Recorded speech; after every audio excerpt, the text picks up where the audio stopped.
It's day 3 of the Paris swimming competition of the Paris 2024 Paralympic Games as we welcome you to the Paris Stade de France arena in Nanterre for this preliminary session. What a glorious venue it is, serving as the aquatic centre, completely repurposed for Paris 2024, usually hosting rugby matches, but hosting swimming for the first time since opening its doors in 2017. That is the competition pool, 50 metres long, 25 metres wide, 10 lanes of 2.5 metres across, only 8 of which are used in competition. Now, this is where the magic happens. 141 medal events over the 10 days of competition. We're well into it already. 71 male, 64 female events, plus 6 mixed open relays. Over 600 athletes competing, representing their countries proudly as they serve as ambassadors for their respective national Paralympic committees as well. The format is fairly simple. There are heats that take place during the first session of every day of competition at the Aquatic Centre, and the finals of those events take place during the second session on the same day. Events in which athletes will need to finish in the top 8 across the heats to qualify for. There are certain events that do go straight to final.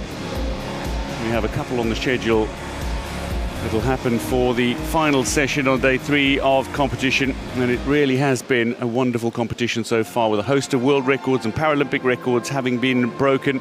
It is People's Republic of China who topped the medal standings through day 2 of the competition. But this is the preliminary session on day 3 of the Paris swimming at Paris 2024. There are 28 heats in 14 events to be contested this session. The swimmers aim to be in the 8 fastest swimmers in the preliminaries to qualify for the final. Multiple Paralympic medalist Deb Gruen is alongside for this session, and very excited, no doubt. But a first opportunity to see the likes of Jessica Long, Alice Tai, Tess Routliffe as well. Yeah, exactly. A couple events I'm looking forward to. One, the 200-meter individual medley for the women's SM7. This is also the first time we're going to see world record holder from the U.S., Mallory Wegeman, whose greatest challenge may actually come from her teammates in Julia Gaffney and also from the 2 Canadians that are going to be in that heat. The other major event I'm looking forward to is the women's 50-meter freestyle for the S11, the classic showdown between Ma Jia and Pellandrito, as well as you'll see the likes of Padronis and Pagonis. Pagonis kept out of the medals in her world record event in the 400 freestyle. Wonder if she's going to have something to say about that today in the 50. You certainly get the feeling that that is the case.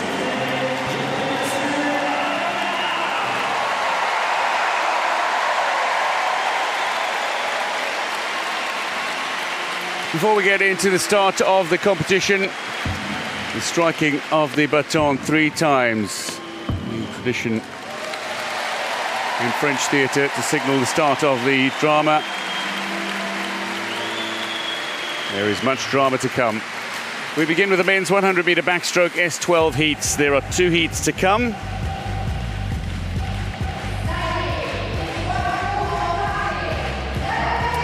Alexander Nevelin-Svetov, the world record holder, going back 12 years now, 59.35. There are swimmers in this field who can go sub 60 seconds. But this is the first of the brothers that we will see competing alongside one another in a heat. Roman and Dimitri Salai. Roman representing Azerbaijan, neutral Paralympic athlete Dimitri, as they go head-to-head against one another and against some fierce competitors, including Douglas Matera of Brazil.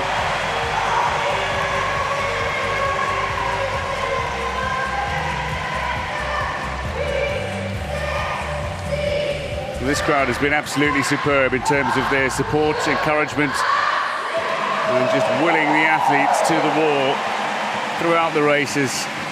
Although there is an additional level they hit when French swimmers are in the pool. You'll no doubt get to experience that as the session progresses as well. We'll have the Portal brothers, Alex and Gillian, going alongside one another as well in a later heat in the men's 400-meter freestyle.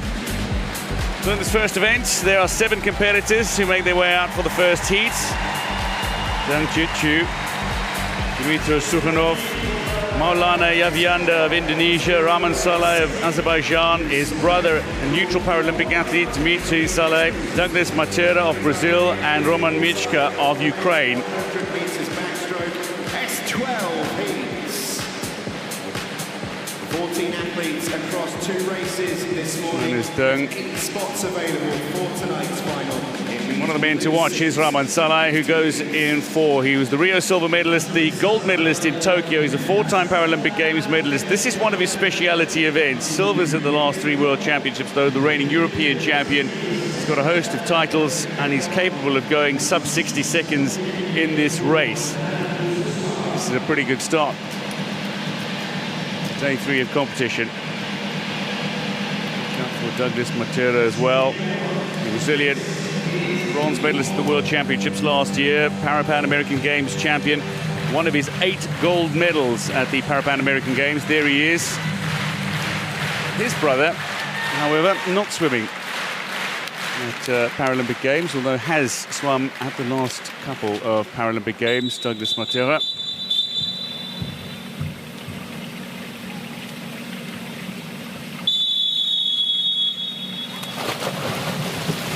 Yavianda of Indonesia you saw for just a moment, 21-year-old, 4th at the World Championships, but Asian Para Games champion in Hangzhou. A sensational swim. So this is the S12 classification for swimmers with visual impairment.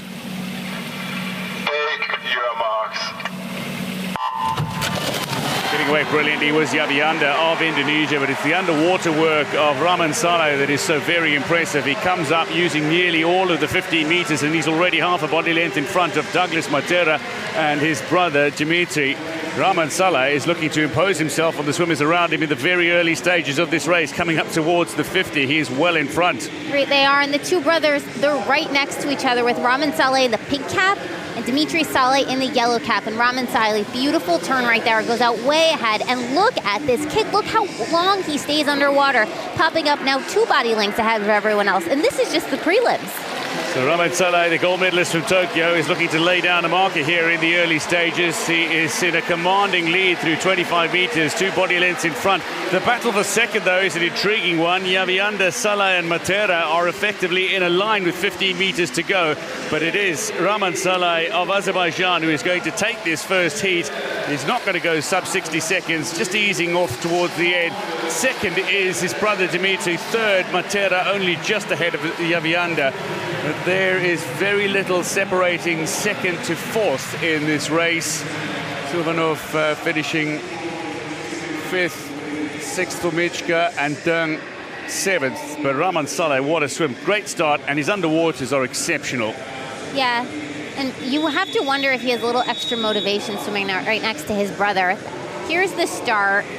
Look how well he arches his back. And this is these are all swimmers in the S12 classification. We talked about how these are visually impaired. And what separates S11 from S13, S11, they wear the blackened goggles. S13, they have the least visual impairments, and they're separated from the 12s by the degree, the radius of vision here. Saleh with a beautiful turn, great underwaters, as you mentioned, keeping that head perfectly still. It's not going side to side already. And he's got clean water on his left and his right, given how far he was from everyone else, and a perfect dive into the finish.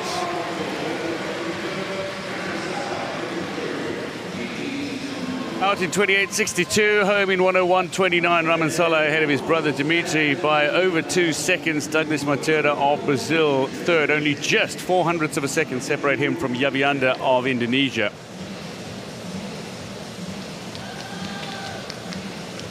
Going in the second heat of the men's 100-meter backstroke S12 is Maxim Vashkevich, Stephen Clegg, Yaroslav Denisenko, Evan Wilkerson, USA.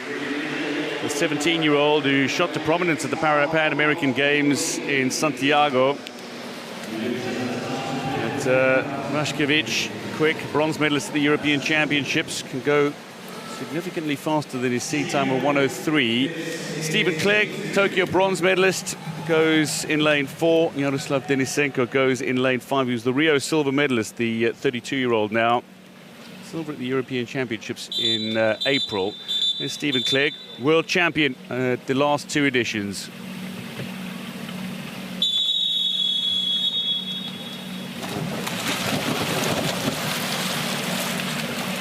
Fancying his chances for gold in this event, bronze medalist from Tokyo.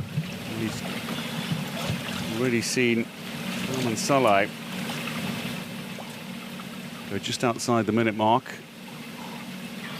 in the first heat. That gets away nicely, so too does Vašković.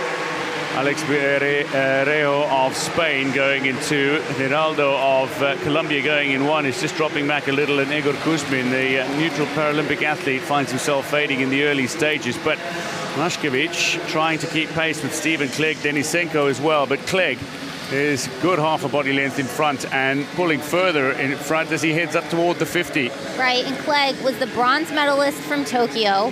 Saleh got gold. 2022, Clegg won the gold, and in 2023 at the World Championships, Clegg also won the gold with a 1:00:13. So he's capable of low 1-minute swims. He's going to have to do that if he wants to take down the Saleh brothers. But right now, Clegg way out in front of everyone else, clean water. Just a magnificent pull in the water from Stephen Clegg. He doesn't have the fastest stroke rate, but what he does have is a lot of water in his hands every time he cups them. Stephen Clegg is going to take it. He goes exactly 60 seconds. Denisenko is second, and third will be Vašković. Berreo touches fourth, Wilkerson fifth. Geraldo comes home now, and Kuzmin seventh at the wall, but 60 seconds on the nose for Stephen Clegg.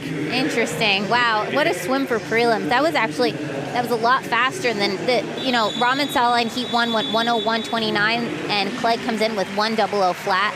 Here's the start. You can see Clegg has such a beautiful backstroke start, really arches his back and dives backwards. Good secure using the backstroke wedge. Here he is already out in front at 25 meters. As you mentioned, he doesn't have the fastest stroke rate, but it is the most deliberate stroke rate, and beautiful kicks underwater. He uses that nose plug to make sure the water doesn't go up his nose throughout the race. And here he is diving to the finish. Really nobody around him.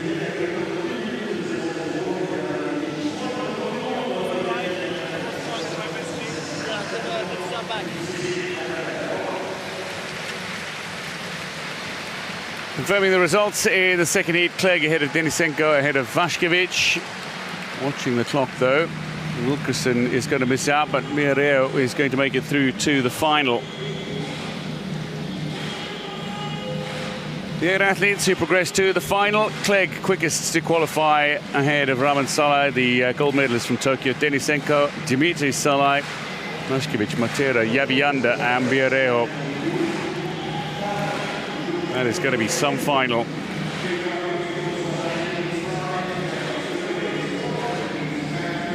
The women's 100-meter backstroke S12 heats. There are 2 to come.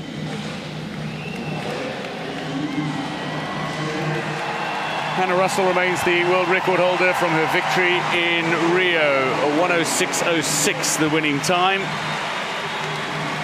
She is the world record holder, but she is noticeably absent from these, so that leaves open a medal position for sure. Indeed, Anna Steczenko will have a good look at medals. Steczenko is going in the first heat, so to Maria Gomes Santiago. She'll have the aim of taking gold in the race. She'll go in the second heat. That's Steczenko, Léa Morceau of France. Tsujuchi Ayano of Japan, who goes in lane 3. Zhang Jietong, the 22-year-old, goes in lane 2. Naomi Schwartz of Germany, who was actually born in Japan. Her father Rainer, a swimming coach as well. She goes in lane 6 for Germany. There's Morceau, 21-year-old, 4th in 2022, 5th in 2023 at the World Championships. She's been there and thereabouts for the last couple of years. Maybe this is her opportunity to step up to the podium on a grand international stage.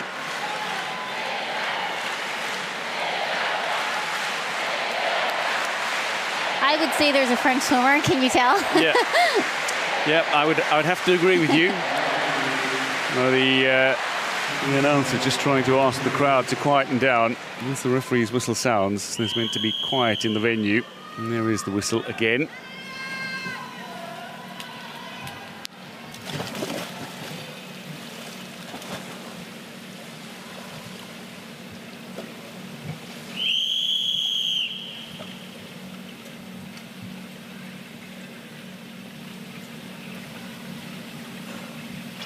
Take your marks. Steczenko got off to a very sluggish start there. The underwater from Morceau looks very, very good, and indeed the French swimmer comes up amongst the leaders, but it's Tsujuchi of Japan who's leading the way.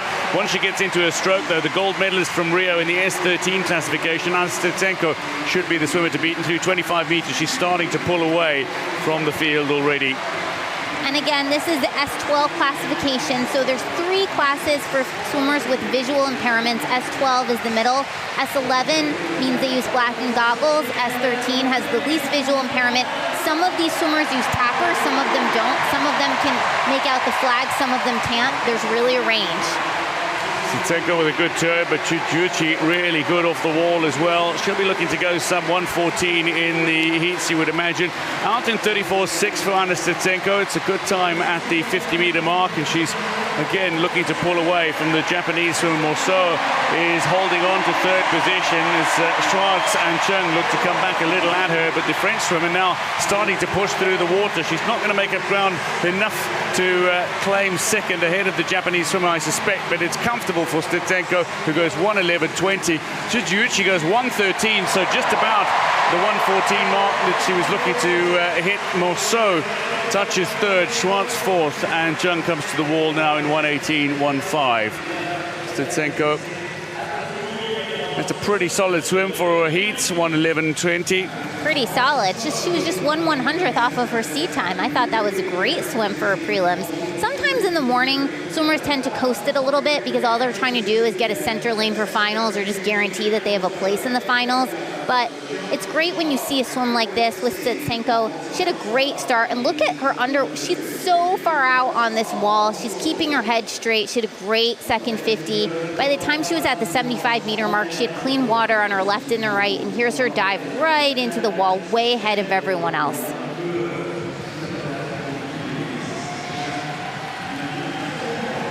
So Steczenko dominates in the first heat. She takes it comfortably from Tsujuchi of Japan, Morceau of France, third. Schwartz of Germany will be watching the clock in the second heat. 1:16.97 for the German.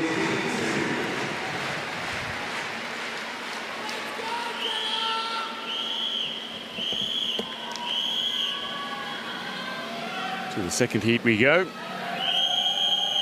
Veal, Jones, Santiago, Delgado, and Petrikovičková of Slovakia. Jenna Jones, silver at the World Championships last year, 7th in Rio. She's been swimming for the longest time. She can go 1:12 comfortably. Santiago, though, is...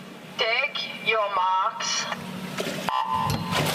Santiago will be looking to go sub 1:10, you would imagine, in maybe even in the heats, but certainly in the final. Santiago, 39-year-old, the reigning world champion, but the bronze medalist from Tokyo, looking to pull away through the opening 25 meters. Delgado and Jones on either side of her find themselves just struggling to keep up.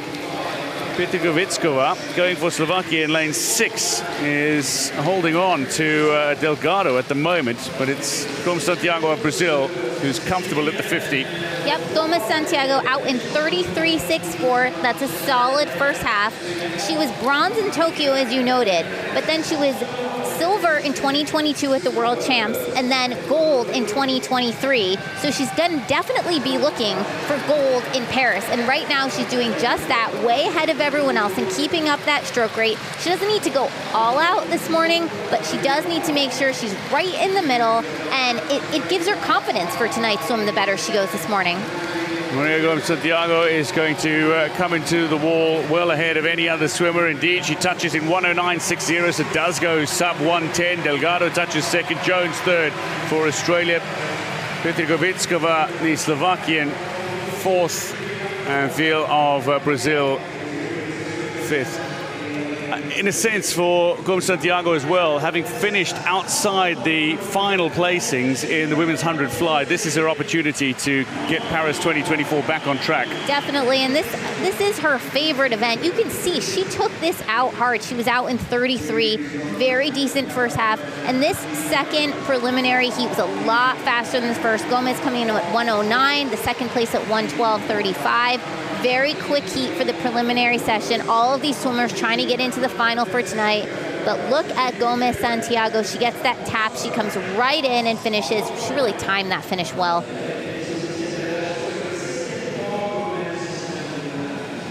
So Maria Carolina Gomez Santiago, the 39-year-old, swimming like somebody half her age, a 109.60. Maria Delgado with a fine second. Jenna Jones of Australia is comfortably through to the final.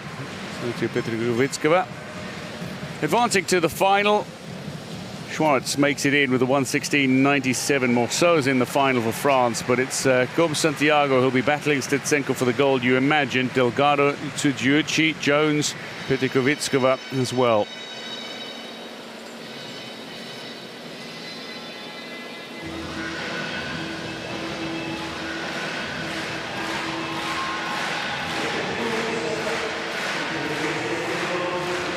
The heats of the men's 200-meter freestyle S14. There are 2 heats to come. Rhys Dunn and William Ellard share the world record at 152.40. The Paralympic record, though, is Rhys Dunn's, 152.40. William Ellard will go in the second heat.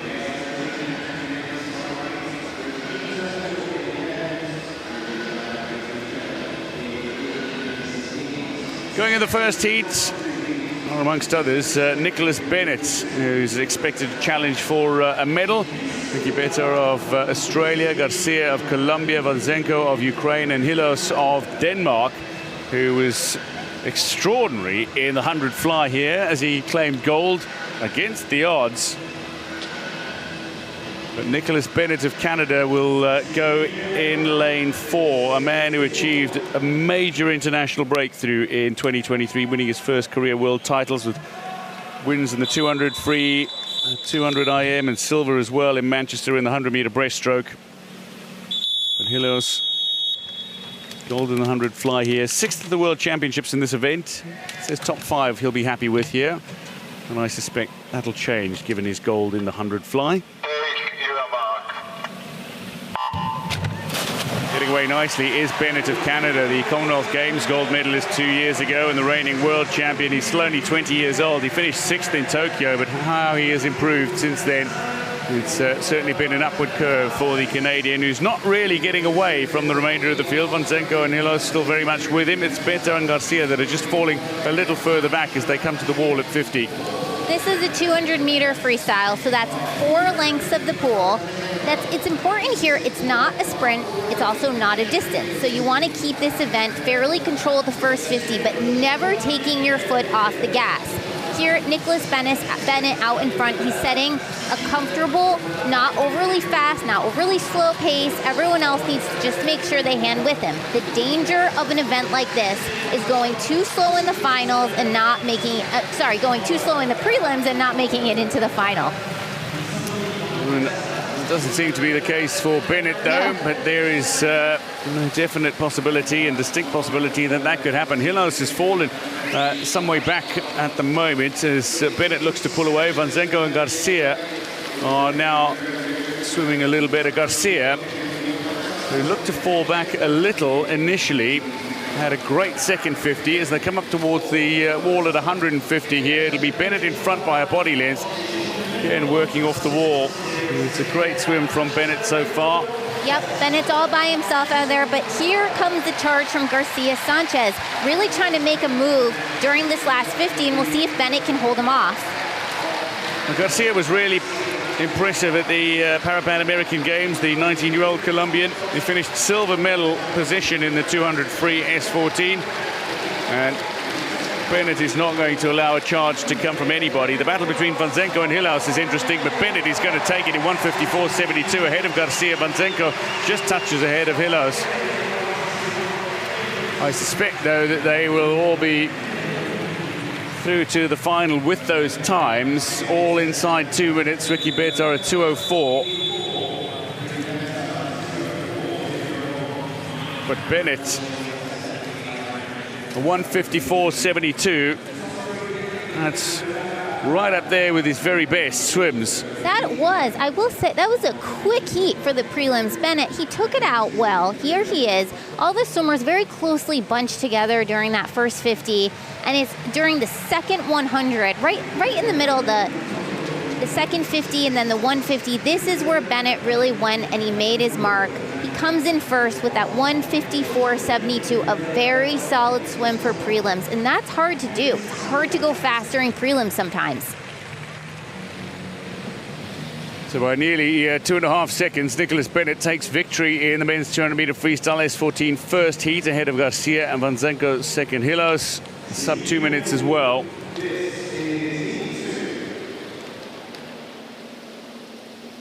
The second heat featuring two swimmers from Hong Kong, China, Gabriel Bandera and world record holder William Ellard, along with Australia's Jack Ireland.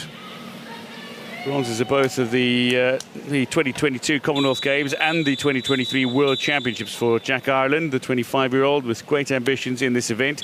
William Ellard, 18, he was saying he'd like to make a few finals and finish in the top 5. Again, you look at his silver in the 100 fly here, silver at the World Championships, reigning European champion. There'll be somebody who's looking for a little more than simply a top 5 finish, you suspect. Gabriel Bandera, though, was silver medalist in Tokyo. Tang Wai Lok of Hong Kong, China, was gold medalist in Rio, and he knows how to win races. He's still winning races and won in Hangzhou at the Asian Paralympic Games last year. And he'll be going alongside Jack Ireland.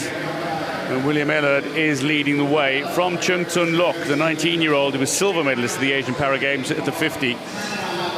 And these guys, they're all very closely bunched together during the first 50. That's okay. We're going to start to see Ellard try and break out a little bit. Chung with a great first 50. You have to wonder if he can continue to maintain the pace. We also mentioned some of these folks, they just wanted to swim top 5, but I agree. I'm not really sure when someone says they want to just get in the top 5 if that's true. What they really want is to get on the medal stand. Yeah, I suspect that is very much the case. Well, take a little pressure off by saying that as well. But William Ellard very comfortably in front at the moment. Gabriel Bandera is slipped back some way. He's currently in 5th position, is Gabriel Bandera, who's the Pan American Games champion and a very fine swimmer. He only picked up bronze in the 100 fly, and I say only here because that is his favorite event. That's the event in which he's world record holder. It is, and he does seem to be struggling a bit during this 200 freestyle. Of course, not his best, but that was the 100. That was the 100 butterfly, and you would think he wants to make up a little bit for that. But look at Ellard go, very comfortably in first right now. He's getting challenged a little bit. Well, actually, he's getting challenged a lot by Ireland from Australia. This is a great last 25 meters from Jack Ireland. A man who picked up bronze at the World Championships last year, and he might very well take it from Ellard. No, just Ellard ahead of Ireland, but a fine finish, 155.19. Ellard ahead of Ireland, 3rd for Chung Tun Lok, the teenager from Hong Kong, China. So this a very quick heat with all swimmers going sub 2 minutes. And I think that means Hillhouse just sneaks in for the finals. So here's the start. Ellard goes right into the streamline position. All of them do a slight fly kick underwater, and then Ellard pops up first. He led this race. Had a little bit of an early challenge from Chung, but he did lead this race from start to finish until basically the last 25 meters. Here you see Ireland coming off the wall just at the top of the screen. He's in that yellow cap. And then Ellard right at the finish, huge challenge right here from Ireland. Just gets his hand on the wall first. They're looking right at each other. So Ellard claims the victory, but not by much. Ireland showing some great back-end speed. Looking to come home faster than Ellard, nearly did. 155.19 versus 155.33. Ellard ahead of Ireland. Both swimmers from Hong Kong, China, Chung and Tang, will make the final. Gabriel Bandera, though, with a 159 is not going to advance. Nicholas Bennett is the quickest of the qualifiers ahead of Ellard, and Jack Ireland, Garcia, Chung, Vanzenko, Hilos and Tang will swim in the final as well. It's surprising about Bandera. I just wonder if it's maybe one of those competitions where he just can't quite find his rhythm, his tempo, can't find that comfortable spot, sweet spot. Women's 200 meter freestyle is 14 heats, 2 heats to come. Bethany Firth, the world record holder, at 2:02.09. From her gold in Rio, 2:03.30. The Paralympic record still stands. Chanyu Lam, Pernille Lindberg, Poppy Maskell, Louise Fittes, Madeleine McTernan, and Aïssa Morin-Espio of France. The 17-year-old goes in lane 7 for the host nation. But Poppy Maskell, she didn't only win the 100 fly gold, she won it in world record time here in Paris. And she'll be looking to go very low, you suspect, in the women's 200 free S14 as well. One of the favorites for the gold medal. She knows that she'll be needing to challenge Valeria Shabalina in the final in all likelihood. But Poppy Maskell seems to be a swimmer on form. There is the French favourites, Aïssa Morin-Espio. Very solid IMer, who medalled at the European Championships earlier this year.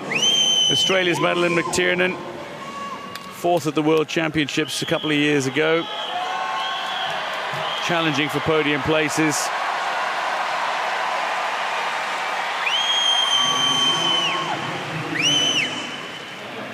Watch out for Chanyu Lam. She already claimed the 100 fly silver in Paris, 4th at the Asian Para Games. Didn't have the best of times at the Asian Para Games. Louise Fittes as well, 4th in Tokyo, but bronzes at both the last 2 World Championships and at the Commonwealth Games in Birmingham 2 years ago. Your marks. Poppy Maskell, that's a very slow reaction time from Maskell, but once she's into the water, she's into her stroke really quickly, and she's leading the way. Chanyu Lam looks really solid going in lane 2 as well, but Maskell ahead of Fittes in the early stages of this women's 200-meter freestyle S14. If I were the other swimmers in this heat, I would be very afraid of Poppy Maskell right now. We saw what she did in the 100 butterfly, went out with a world record. What a way to start this meet. But right now, Louise Fittes is hanging right with her, and she cannot let her get out of her sight. It's Poppy Maskell out in sub 30 seconds. Wow. So it's a pretty good opening 50. It's whether or not she's gone out a little too hard. And sometimes when you are competing in big events, to control the adrenaline, to control the excitement is actually quite a struggle. Especially with a crowd like this one. The French crowd is so supportive. And they're not only supportive of the French swimmers, but they're supportive of the swimmers from other countries. I think we saw the crowd's reaction to Zaderfeld during the 100-meter breaststroke. That was amazing. And right now, you can't wait to see if they're going to get behind Poppy Maskell. She could have something special. Maskell gets a little more than Fittes off the wall. Pernille Lindberg finds herself in 3rd, fairly comfortably ahead of McTernan of Australia at the moment. Chan has dropped back a little into 5th, and the French hopeful currently in 6th, Morin-Espio. But it is Poppy Maskell leading the way up towards the 100-meter mark. She hit the 50 at 29.61. She swam a 33 coming back down the pool. Another 33 up the pool and into the final 50 meters. Now, if Fittes is going to make a move, it'll come in the final 50. And you also wonder how the swimmers are going to be conserving energy for the final. And it's interesting. So Poppy Maskell is continuing to breathe to her right. Louise Fittes is also breathing to her right. That means Louise can see Poppy, but Poppy's not looking at Louise. But Madeleine McTernan is having the quickest of the final 50 meters, and she's just blown right past Pernille Lindberg in the closing 50. It's going to be close at the wall, but it's Maskell just from Fittes. 3rd is McTernan of Australia, ahead of Lindberg of Sweden. It'll be Chan to touch 5th. And coming home now is the teenager from France. But Maskell with a very solid swim.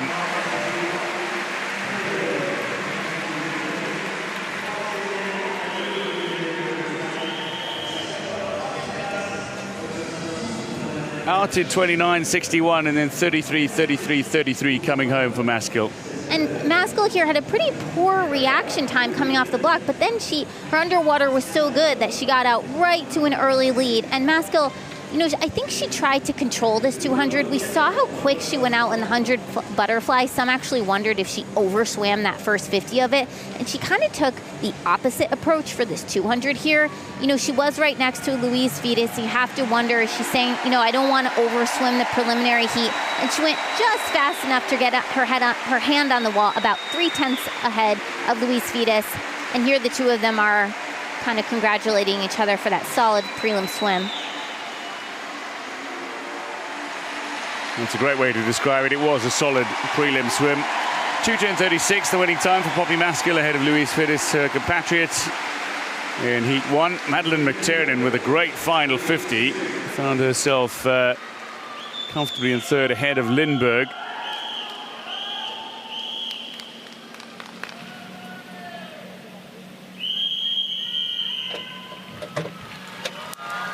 Coronado, John Mata of Thailand, Kinoshita of Japan, Shabalina is among the favorites for the gold in this event, goes in 4, Newman Baronius in 5, Storm in 6, 7 is Chung. Now, Shabalina has generally got a really good underwater, but she comes up second behind Newman Baronius after that start. Kinoshita also looking strong in the early stages of this race, the Japanese swimmer, and Kajumata of Thailand, the 18-year-old, who's 6th at the World Championships, but finished very, very close to the champion at the Asian Para Games in silver medal position. He's going well in lane 2. You see Newman Baronius in the red cap from Great Britain, and she's swimming right next to Shabalina, who has that yellow suit with the black cap.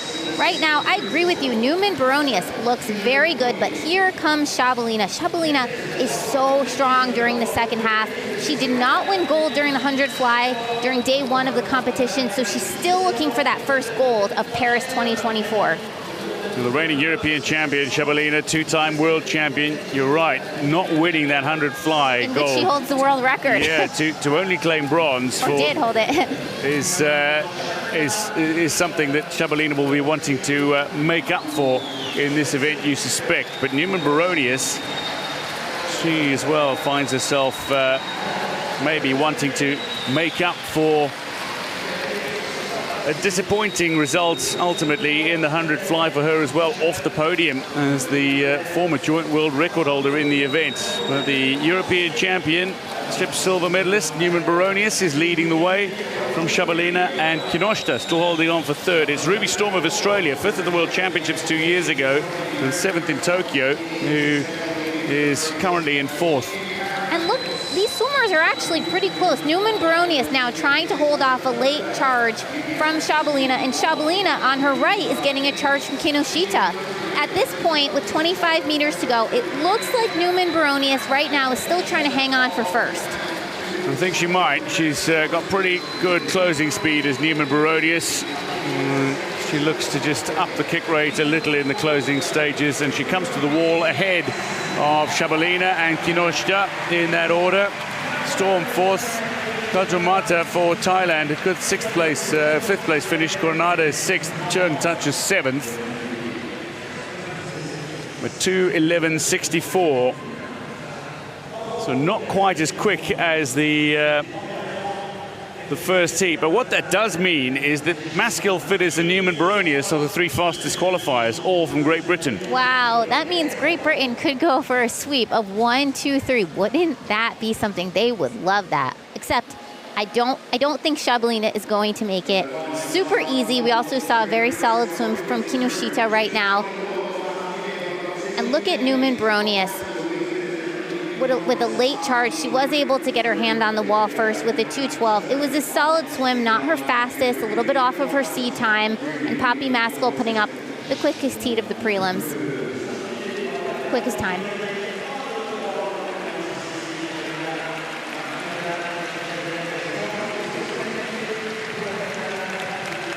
Newman Baronius,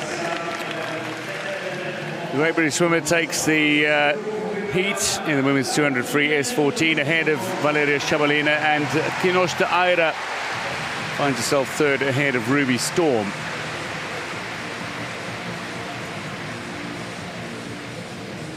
So advancing to the final, 2 swimmers from Australia, one from Japan, one from Sweden. the neutral Paralympic athlete Chabalina, and then the top 3 qualifiers, all from Great Britain: Maskill, Fittest, Newman, Baronius. Maybe a sweep is on the cards for Great Britain.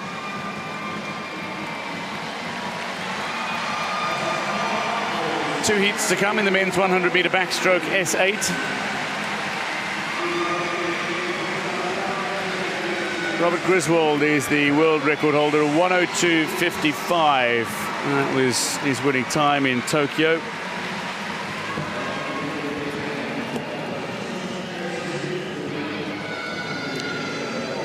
Two US swimmers go in this first heat. So too two from Japan. Mark Malya of Israel and Liu Fengqi of China goes in 6. But Kubota Kota, the silver medalist at the World Championships, the Asian Para Games gold medalist in Hangzhou, and somebody who's been swimming 1:05 this season. He'll look to go low again in this heat and maybe lay down a bit of a marker for the swimmers to come in the second heat. There's Jack O'Neill, the 21-year-old, in only his first event here. Mark Malya, the Tokyo bronze medalist in the S7 classification. He's been classed up to S8. Twice the Paralympic Games gold medalist, though. Silver at the European Championships in S8.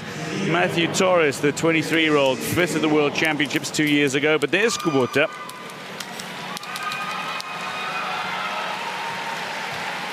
Liu Fengqi, Tokyo bronze medalist, silver at the Asian Para Games behind Kubota.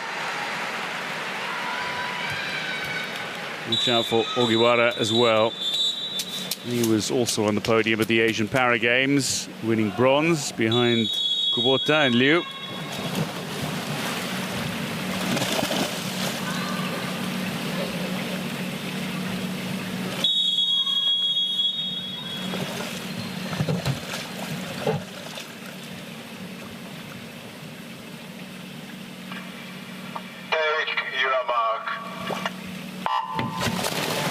The 100-meter backstroke S8 heats underway, and Kubota against Malya in the center lanes. Kubota comes up in front, but Liu Fengqi is off to a really good start. He's got glorious underwater, has the Chinese swimmer. Ogiwara is not letting go, and slowly getting into his stroke is Malya of Israel going in lane 5. But Kubota has amazing leg strength, and that gets him to drive through the water. He's got the single arm backstroke, just use of the right arm, but he's leading the way courtesy of that amazing leg drive. That's right, but Mark Malya in lane 5 is trying to make a move right now, and here he comes during that second half when it's possible that Kubota's legs are going to start to tire out. And now Mark Malya is actually dropping a little bit, but he's trying to fight back.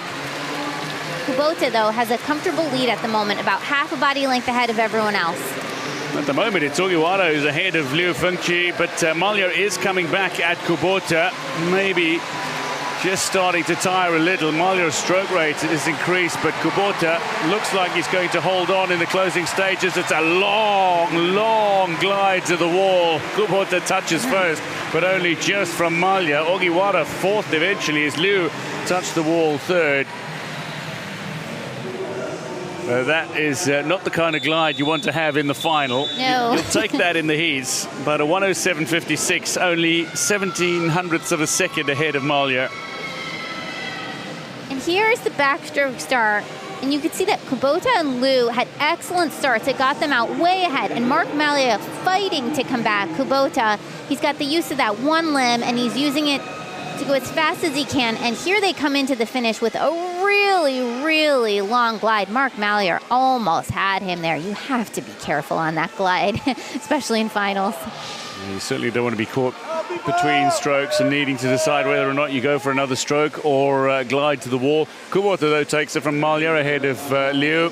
Ogiwara 4th, O'Neill and Torres 5th and 6th with 1:11s.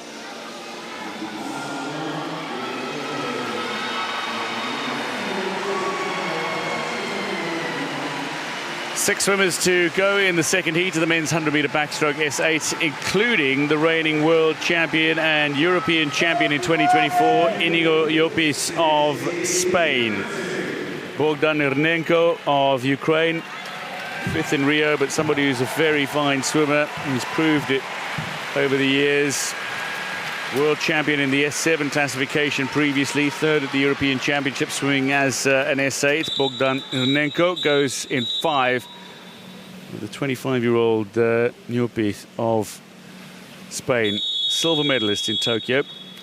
Tokyo silver medalist in the S7 was Pipo Carlomagno, who goes for Argentina in lane 7. Reed Maxwell of Canada goes as well. He's just 16 years old. He is progressing very quickly. Jesse Ongles of Australia is in lane 2. The 17-year-old Turgut Yaraman of Turkey goes in lane 3 as well.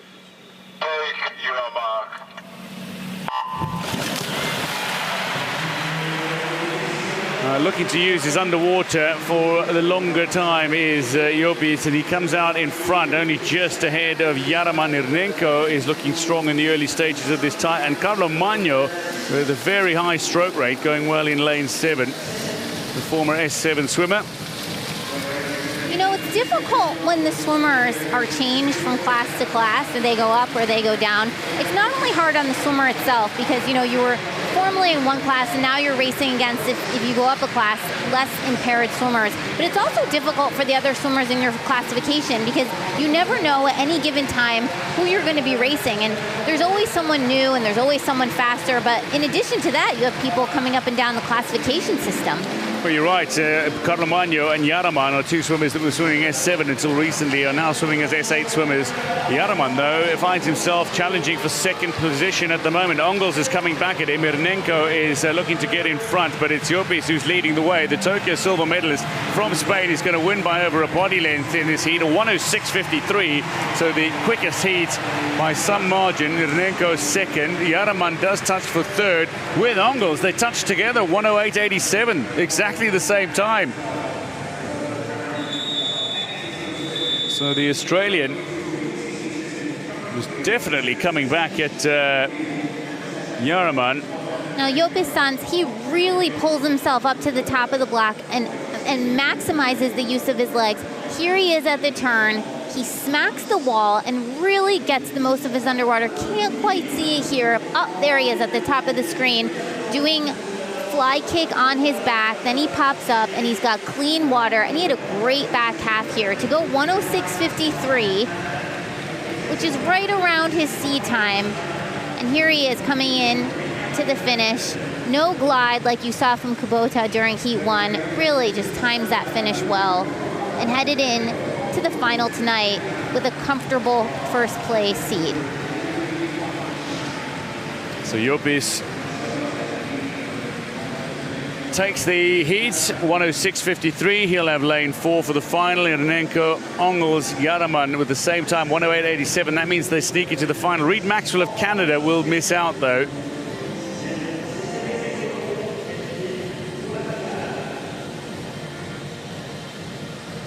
So advancing to the final, Yaraman and Ongles just sneak in. Hrnenko ahead of them. Ogiwara and Kubota will go for Japan, Liu for China, Malyar for Israel, and Inigo Llopis will go as the favorite. But Kubota is certainly looking to challenge after that 1:05 swim earlier this year from Kubota. He's certainly capable of challenging Llopis for the gold.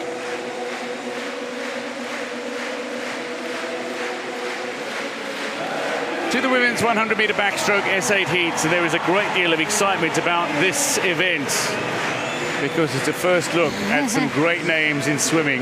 One of them is Alice Tai, the world record holder, a 1:08.04 for Alice Tai, her world record, Paralympic record held by Stephanie Millwood, and I suspect that that is going to go, if not in the heats, in the final. Agreed. And Alice Tai was noticeably absent from Tokyo, so she's back.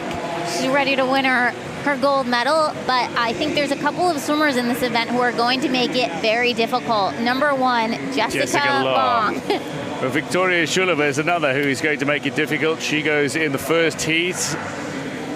Shulova, the 19-year-old, bronze in the 100 breast here already, but the European champion. There's Ruvalcaba of Mexico, Zheng of China, Shulova of neutral Paralympic athlete, Germany's Mark, Czechia's Borska, and Colombia's Gonzalez, who go. There's Colombia's Gonzalez, the 25-year-old, bronze medal at the Pan American Games. Her hero, Jessica Long, might have an opportunity to swim against her hero in the final.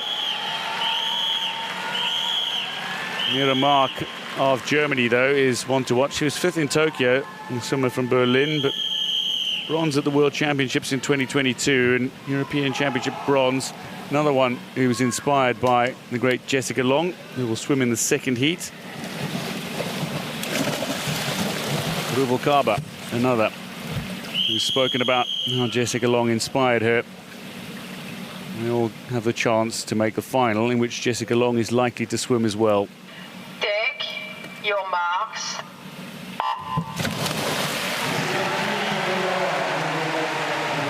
Looking to make a little use of the underwater is Shulova. She's got a great underwater. When she breaks water, she comes up in front. Only the use of the left arm, and she's got the powerful leg drive, and that'll be looking to propel her forward. Gonzalez is looking strong going in lane 7, but it's Mark at the moment of Germany currently in second behind Shulova. Really strong pull with that left arm. Yeah, she does, but right now you can see the other swimmers trying really hard to creep up on her. Ishulova, she's going to go into the first wall first. She will have the advantage off of the wall, and here's her underwater. Beautiful, but Mac, Borska, all trying to stroke and catch up to her. You also noticed at the start that some of the swimmers removed the backstroke wedge and some of them didn't. That's because some of them can make use of it, whereas others cannot in this S8 classification. So as things stand, it's Shulova ahead of Mark, ahead of Zheng of China, the 21-year-old from Kunming, who was champion at the Asian Para Games. It's Borska and Ruvalcaba who are battling for 4th at the moment, and ultimately for times, as they hope to finish inside the top 8 and qualify for the final. But Ishulova here, the reigning European champion, is going to come home comfortably and glides to the wall in 1:17.50 to take it from Mark. Zheng touches 3rd, 4th for Borska, 5th for Ruvalcaba of Mexico, and Gonzalez will come to the wall now. The first Colombian female para swimmer to medal at the Paralympic Games when she won bronze at the 100 fly in Tokyo. Gonzalez finishing 6th, but it's Ishulova who has victory in the first heat in the women's 100-meter backstroke S8. Yeah, and Ishulova is smiling there. She had a beautiful start. And look at this underwater. She goes into the first 50. No one's really close to her on that turn, and here she is doing the dolphin kick on her back, comes up way first. She's only got the use of that one arm, which she maximizes, and here she is at the finish. She glides into the wall here. She's going to have to be more powerful right at the end if she wants to take down the likes of Alice Tai, Jessica Long, Neofi during the second heat that's coming up next.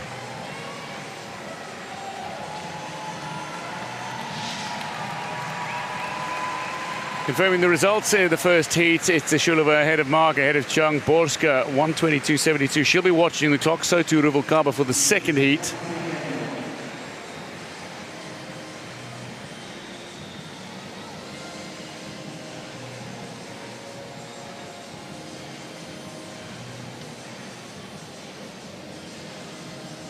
This second heat is one to watch undoubtedly. Ella Jones, Jessica Long, Tupou Neofi, Alice Tai, Xenia Palazzo, Lu Weiyuan and Zhu Hui. Zhu Hui, a great story in the fact that she's only 15 years old, bronze at the Asian Para Games, but Neofi out of Auckland in New Zealand at her 3rd Paralympic Games, World Championship bronze medalist, but the gold medalist in Tokyo. Jessica Long, she's won 4 medals in this event down the years, never gold, however. One of the legends of para swimming, looking for a 30th Paralympic Games medal in this event, perhaps.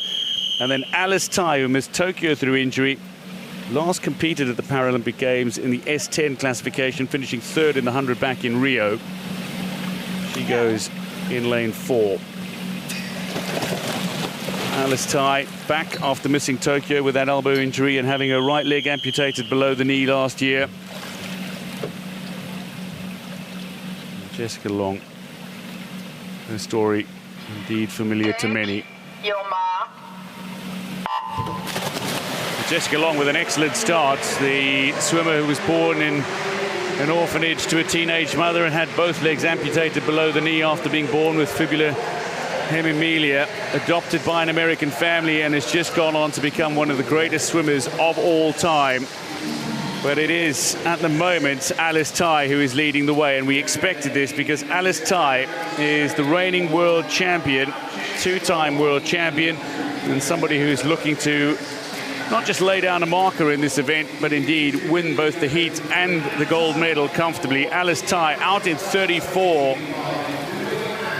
Well, this is some domination early stages, the women's 100 back. Yeah, I mean, she is way out in front. We mentioned that she was, you know, the former world champion, but she's also the world record holder in this event. 108.04 is her world record. She seems to be shutting it down right now. She's way out ahead. She probably saw everyone else during the turn. Now she is on cruise control. There's nobody near her. She's several body lengths ahead of everyone else. Jessica Long, once she's into a stroke, looks really strong, but Xenia Francesco Palazzo of Italy is looking to go past Jessica Long at the moment. But it's all about Alice Tai, who'll glide to the wall in a very comfortable 1:14, qualifies quickest, and will have lane 4 for the final. Long battling against Palazzo, and it's Long who outtouches Palazzo. She will be into another final, will Jessica Long, at the Paralympic Games, and in with a chance of winning, remarkably, her 30th Paralympic Games medal. And Alice Tai. And here's the start. Jessica Long, you can see at the top of your screen, does not have a very strong start in comparison to everyone else, and that's because she's a double leg amputee and a double below the knee amputee. But Alice Tai, my goodness, way ahead of everyone else. She went 1:14.26, and here she is. Beautiful head position here, and such a clean and efficient stroke. And when she came in, she was all by herself. She was, just to give you some perspective, 6 seconds ahead of the person who got second, who was, of course, the remarkable Jessica Long. So that's how good she was. So Alice Tai, a 1:14.26, and she came home in 40 seconds, so really eased off. Still touches 6.5 seconds ahead of Jessica Long, with Palazzo of Italy third. Lu Weiyuan touches fourth, and the champion in Tokyo, Naofi, only fifth, which means Naofi does not make the final. 8 competitors who advance: Alice Tai, Shulova, Mark, Jung, Long, Palazzo, Borska, and Lu. So not making the final, Tupu Naofi of New Zealand, the Tokyo gold medalist. You expected to see a few upsets. That's a big one. And that is a big name missing from the final.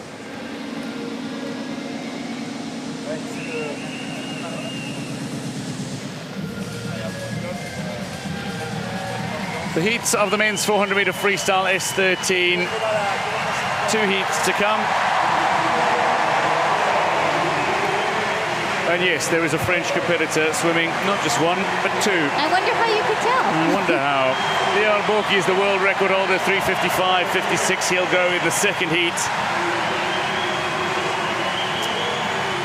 The start list for the first heat features the Portal brothers, Alex and Kilian. Now, Kilian is an S12 swimmer, as is Dimitri Horlin.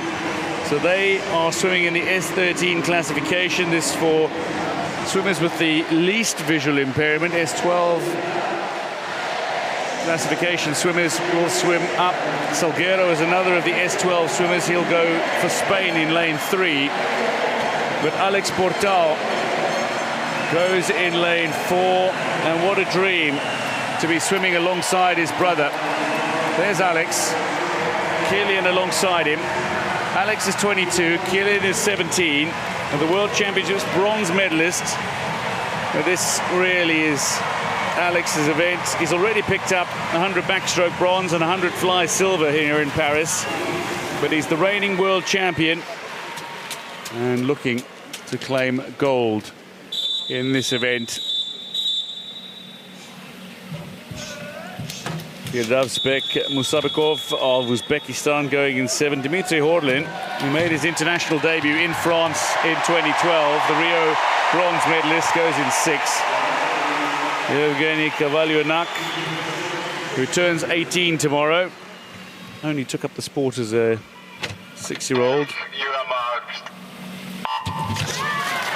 Good start from Kovalyanak, who goes in 2. But Alex Portal and Kilian Portal, the dream of swimming alongside one another in the pool at the Paralympic Games. has been realized by the two brothers. It's Alex who leads the way from Kilian in the early stages of this race, with Salguero of Spain at the moment currently sitting in third. But it's 8 lengths of this pool, so it's about settling into your rhythm as early as you possibly can. That's right. Alex Portal out to an early lead, and Kilian, his younger brother, they're both in front of this crowd, and sometimes the crowd can get you so excited that it causes you to overswim the first half of a race. And the 400-meter freestyle, 8 lengths, is the longest event that they have in the Paralympics. And so both of these swimmers, really everyone in the field, but the ones who are propelled by the French crowd, have to be very careful. And Kilian, this is his first Paralympics. He needs to be careful that he doesn't get too excited and tries to, go out too fast with his brother, who looks phenomenal right now. And we mentioned before that he's going for his first gold medal of these games, but I can think of someone that's going to try and make that a little bit difficult for him coming up next. Oh yes, oh yes. But Alex Portal will be looking to be buoyed by the home fans. He's looking really strong in the early stages of his 400-meter freestyle S13, coming up towards the turn at 150, and Alex Portal is leading by a good way from Salguero and his brother Portal. With inside a second and a half, but Alex Portal looks very controlled, very deliberate, and that's just a lovely stroke as well. A high elbow. And Alex Portal is capable of 4:01 low. It would be amazing if he could break the 4-minute mark during the final tonight. He would need a phenomenal time like that if he was going to challenge someone like Ihor Boki. Right now, halfway done, Alex Portal comfortably in first, about a body length ahead. And one thing we also noted before is that this race has swimmers from the S12 and the S13 classification. S12 means that they have a visual field of less than 5 degrees. S13 means that they have a visual field of less than 20 degrees. So they have different levels of vision here, and they're all combined because there's not enough S12 swimmers to get their own heat. I tell you what, Kilian Portal might be aiming to break the Paralympic record held by Dimitri Horlin, who swam in that Rio 2016 bronze medal performance to a 4:06. That is the current record. It's not too far off the world record held by Danilo Chufarov. But this is a really good swim from Kilian Portal, trying to stay with his brother, or as close to his brother as he possibly can. Salguero's been left at the moment behind by Kilian Portal, but Alex Portal still looking very comfortable and very much in control of this race. And here they are coming in to the last 100. You're going to start to see swimmers add the flutter kick, put their legs on a little bit. They're not going to give it everything they have because it is still prelims, finals, the big medal swim is tonight. But look at Alex Portal go, extending his lead a little bit, but Kilian snapping behind him. So Alex and Kilian, who train together, they would know each other so incredibly well, not just from the pool, but from family life. They are as familiar with one another as any swimmers could possibly be. But Alex knows that he is the strongest swimmer in this event. But this is an incredible swim from Kilian, to be fair, to be this close. He's generally not within 10 seconds of his brother, and here he is within a body length of Alex. Did you see that turn by Alex Portal? Kilian was snapping at him, but Alex Portal had the way better underwater. And now Kilian's trying to come back on him, but Alex Portal, beautiful walls. You got to give it to him there. Absolutely, up the turns takes it. Salguero currently in third, and Cavalionac, the 17-year-old who turns 18 tomorrow, currently in fourth, with a battle on between the Portal brothers, and it's Alex who's going to claim it in a fairly comfortable 4:12.99. It's a France 1-2. Alex ahead of Kilian. Salguero does touch third. It will be Cavalionac, a man who celebrates his birthday tomorrow, to touch fourth. Fifth will be Horlin, the Paralympic record holder. His record will stand as Portal. Kilian, that is, swam a 4:14. Mustabekov of Uzbekistan touches now sixth in this heat. Alex Portal ahead of his brother in the first heat for the men's 400-meter freestyle S13. Good conservative swim. And here they are getting ready. You see him just breathing, visualizing, trying to get ready for the race. And the two Portal brothers, they are so in sync right there, diving off. And Alex Portal went 4:12, a very comfortable swim. You know he didn't really turn it on so much, but Killian, look at him just keeping up with his brother every step of the way. I love this turn from Alex Portal right there. Look at that underwater. And he glides into the wall right at the end. He didn't expend too much energy. He really did just what he needed to do to get himself in that center lane for finals. The two brothers finished right there. Living the dream. They wanted to swim together, and they want to share the podium together as well. Maybe that could be on. But Alex Portal takes it in the first heat ahead of his brother Killian. Ivan Salguero, another of the S12 swimmers, touching third. To the second heat we go, and Ihar Boki going for yet another gold medal. He was gold medalist in London, gold medalist in Rio, gold medalist in Tokyo. He's looking for gold in Paris again. The 20-time medalist at the Paralympic Games, 5-time and reigning world champion and European champion. He's already taken 2 golds in 2 events here. Dusan Hojaev, Saito, Sotnikov, Boki, Garaschenko, Henriks and Ferron, the swimmers who go in this second heat of 2 in the men's 400 freestyle S13.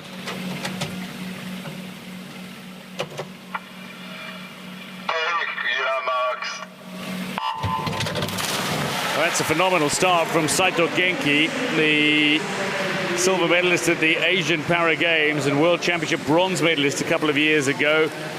But it is Ihar Boki who wants to settle into his stroke really on. And it's a long, languid stroke for Boki in the early stages of this race. Going out really hard, though, is Spain's Ferron. He and Henriks of South Africa are showing some speed in the opening stages. The teenager from South Africa was 4th at the World Championships in this event and looking to get himself onto the podium. I don't expect Ihar Boki to expend any more energy than the absolute minimum that is required to get him into tonight's final. He's going to have a bit of a race on his hands. Even if Alex Portal, his best, isn't that close to Boki, but he has the support of the crowd. And Alex Portal is swimming like, he's having an amazing meet so far. And here's Boki. He's really just going to hang back. He's going to let the other swimmers go out, try and set the pace. He may or may not come back hard on them, but he doesn't need to do much. He just needs to get himself into the final. No more, no less. Well, he is swimming what looks to be a training routine at the moment from Ihar Boki. He really is not pushing the pace at all. He's breathing every third stroke, but it's Nathan Henriks of South Africa who is leading the way. Somebody who's made 2 finals in 2 events so far at these games. Garaschenko just coming back at him a little, the world champion 2 years ago and silver medalist last time out, and silver medalist from Tokyo as well, Garaschenko. So Henriks is now 3rd at the wall behind Garaschenko and Boki. But Boki, he's got the best of the turns of the swimmers in the pool and arguably the best of the strokes once he's into it. But it's a training swim for Boki. Yeah. Given what we've seen from him in previous editions. Yeah, I mean, if anyone was doubting how good Ihar Boki was, all they had to do was turn in to the 100-meter backstroke during day 2. And here he is now. I mean, everyone else is taking triple the number of strokes that he is, and Ihar Boki kind of sags behind them, but then you get to every single turn, and boop, Boki pops up first again, and he gets himself right back into the race. His kick is slower, his arm rotation is slower, his stroke rate is really not up there, what we expect to see come the final time. Garaschenko is leading the way as they come up toward the 250 mark, and you wonder if Boki, who traditionally swims in lane 4 as the fastest qualifier from the heats, you wonder if he's going to settle for swimming in another lane, or whether or not he's going to push and just see what he's capable of doing in the closing stages of a race. He's not letting Garaschenko get away from him. No. You have to wonder if he's going to start to turn it on a little bit, even for a prelim swim. I mean, Boki is securely going to go into the final tonight, but does he want to go in lane 4? Does he want to go in lane 5? Is he going to try and beat the Portal time? Who knows?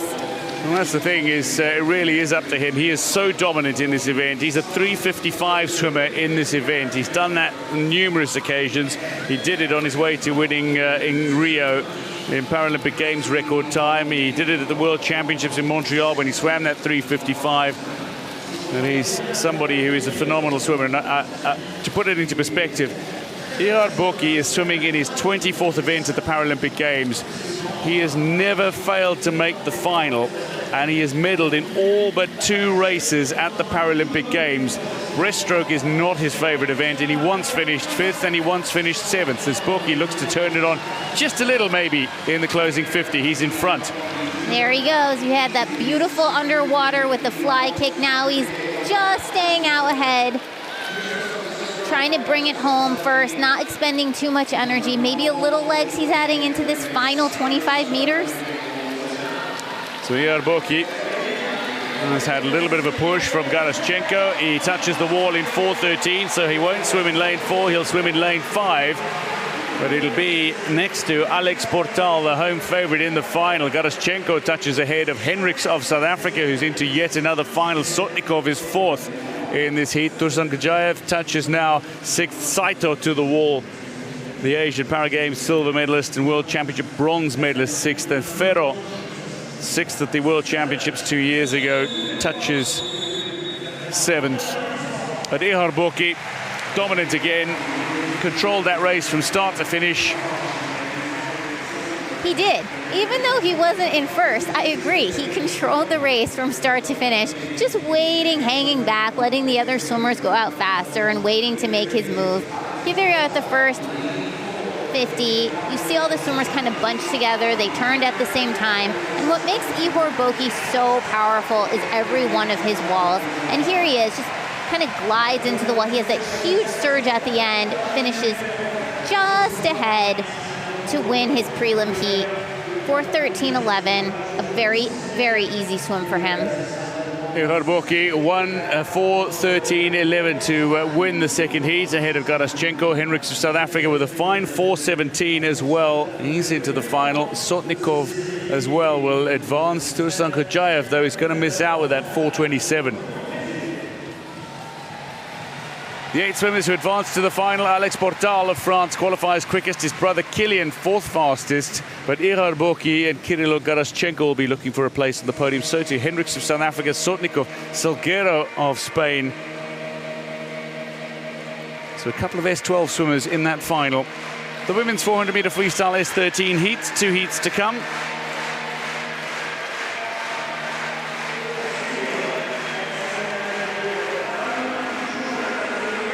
Rebecca Myers, the world record holder, sub 4:20, a 4:19. Rebecca Myers has the world record in both the S13 and the S12 classifications. Danica Fink of South Africa, just 17 years old, goes against far more experienced campaigners in this first heat. Ariadna Edo Beltran, Olivia Chambers, Alexandra Ziablitseva and Shongsankon Toshpulatova. This really has been a race that Olivia Chambers has looked to dominate in recent times. Picked up silver at the World Championships in Manchester last year, the 21-year-old. But if you're looking for the fastest times, that's Toshpulatova. Outside her best in this event, the 27-year-old, although she's a 3-time Paralympic Games medalist. Her favourite events are the 200 IM, most notably, and that's still to come in the S13 classification.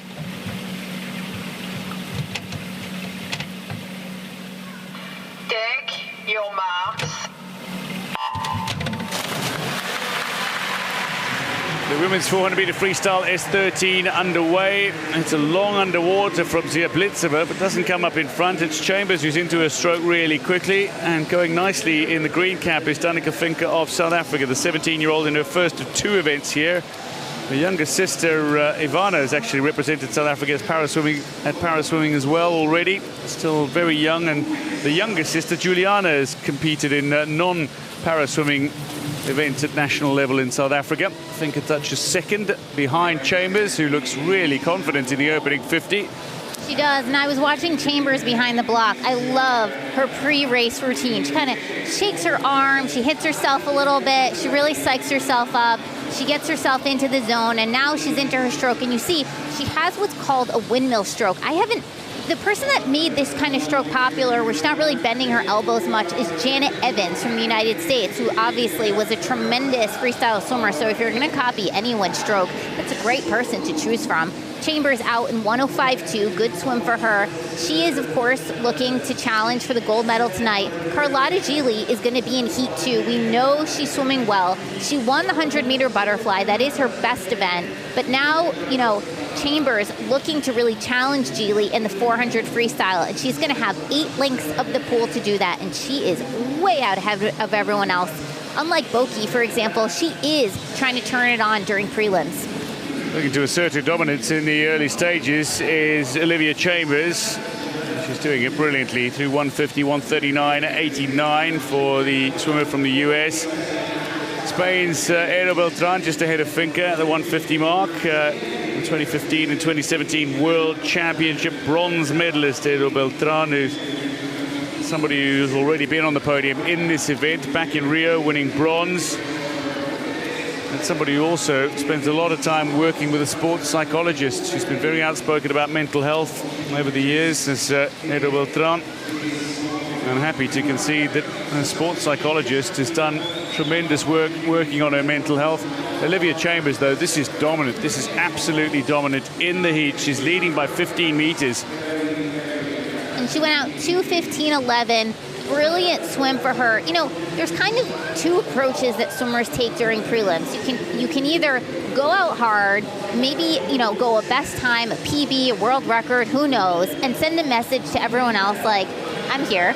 Or you can take it easy and save it up for finals. The danger of saving it up for finals is you might not be as quick as you thought you were going to go, and you could end up having a not so great race, and it would have been better to get the kinks out, to get the bugs out, to get the nerves out during prelims. So, you know, my personal favorite is to go with the approach that Olivia Chambers is taking right now, but it can go either way. Indeed. There are so many decision makers as well these days. It used to be the swimmer would just go out and follow coach's instructions, but these days there are so many more aspects to consider, and there is a brains trust for many of the elite athletes. It's Eero Beltran who's currently in second, and Ziablitsova third ahead of Toshpulatova, but Olivia Chambers touching at the 300 in 3:24.76, and she's leading by over 20 meters in the pool already. This is going to be some time. Yeah, she looks great. I mean, you have to wonder, is she trying to send Gili a message from Heat 2? Or is she just trying to go out for a best time and have fun? She looks phenomenal right now. Stroke is very even again, using that windmill stroke. It's interesting because there was a lot of chatter during the Olympics as to whether this pool was fast, right? Why weren't world records being broken? But I have to tell you, during the Paralympics, does not seem to be a problem at all. No. Almost 30 meters in front is Olivia Chambers. The battle for second is non-starter. Eero Beltran is currently in that position, but the battle for bronze is on between Ziablitsova and Toshpulatova, currently into third position, only just ahead of the 22-year-old Ziablitsova, the finalist of the European Championships. But it's Olivia Chambers down the other end, and you need to have a really wide shot to be able to catch how far ahead Olivia Chambers is. 4:33.28, and that is some marker laid down. There are only 2 swimmers in this field across the heats that could possibly swim a 4:33 in this race, and Chambers has just gone and done exactly that. That is a phenomenal swim from Chambers, really laying down the gauntlet. What a great finish, though, from Ziablitsova and Toshpulatova to nearly close down Eero Beltran, who looked to have second place wrapped up through 350 meters. Danica Fink is coming to the wall now. The young South African touches fifth in 5:10. But Olivia Chambers with a 4:33. I repeat, only really Carlotta Gili and Anna Stutsenko can swim those times of the swimmers that go in this field. Oh, there we go. There's her pre-race routine. I love watching her get herself in the zone. And there, she wide arms. She does a full circle coming off the blocks. She uses this windmill stroke. Look, there's like nobody else even on the screen until just now she's on her way back. She passes the other swimmers. Open arms, dives right into the end. There was really no doubt about it. She was so dominant during this prelim swim. No one even close to her. Very solid swim from Olivia Chambers. Oh yes, she knows it. She knows it. By over 25 meters, she won the first heat. Olivia Chambers 4:33.28, Edo Beltran 4:51, a 4:52 for Toshpolata Vazir Blitzova, the 4:53, all sub 5 minutes. I think it will miss out in all likelihood in the final of the 5:10.91.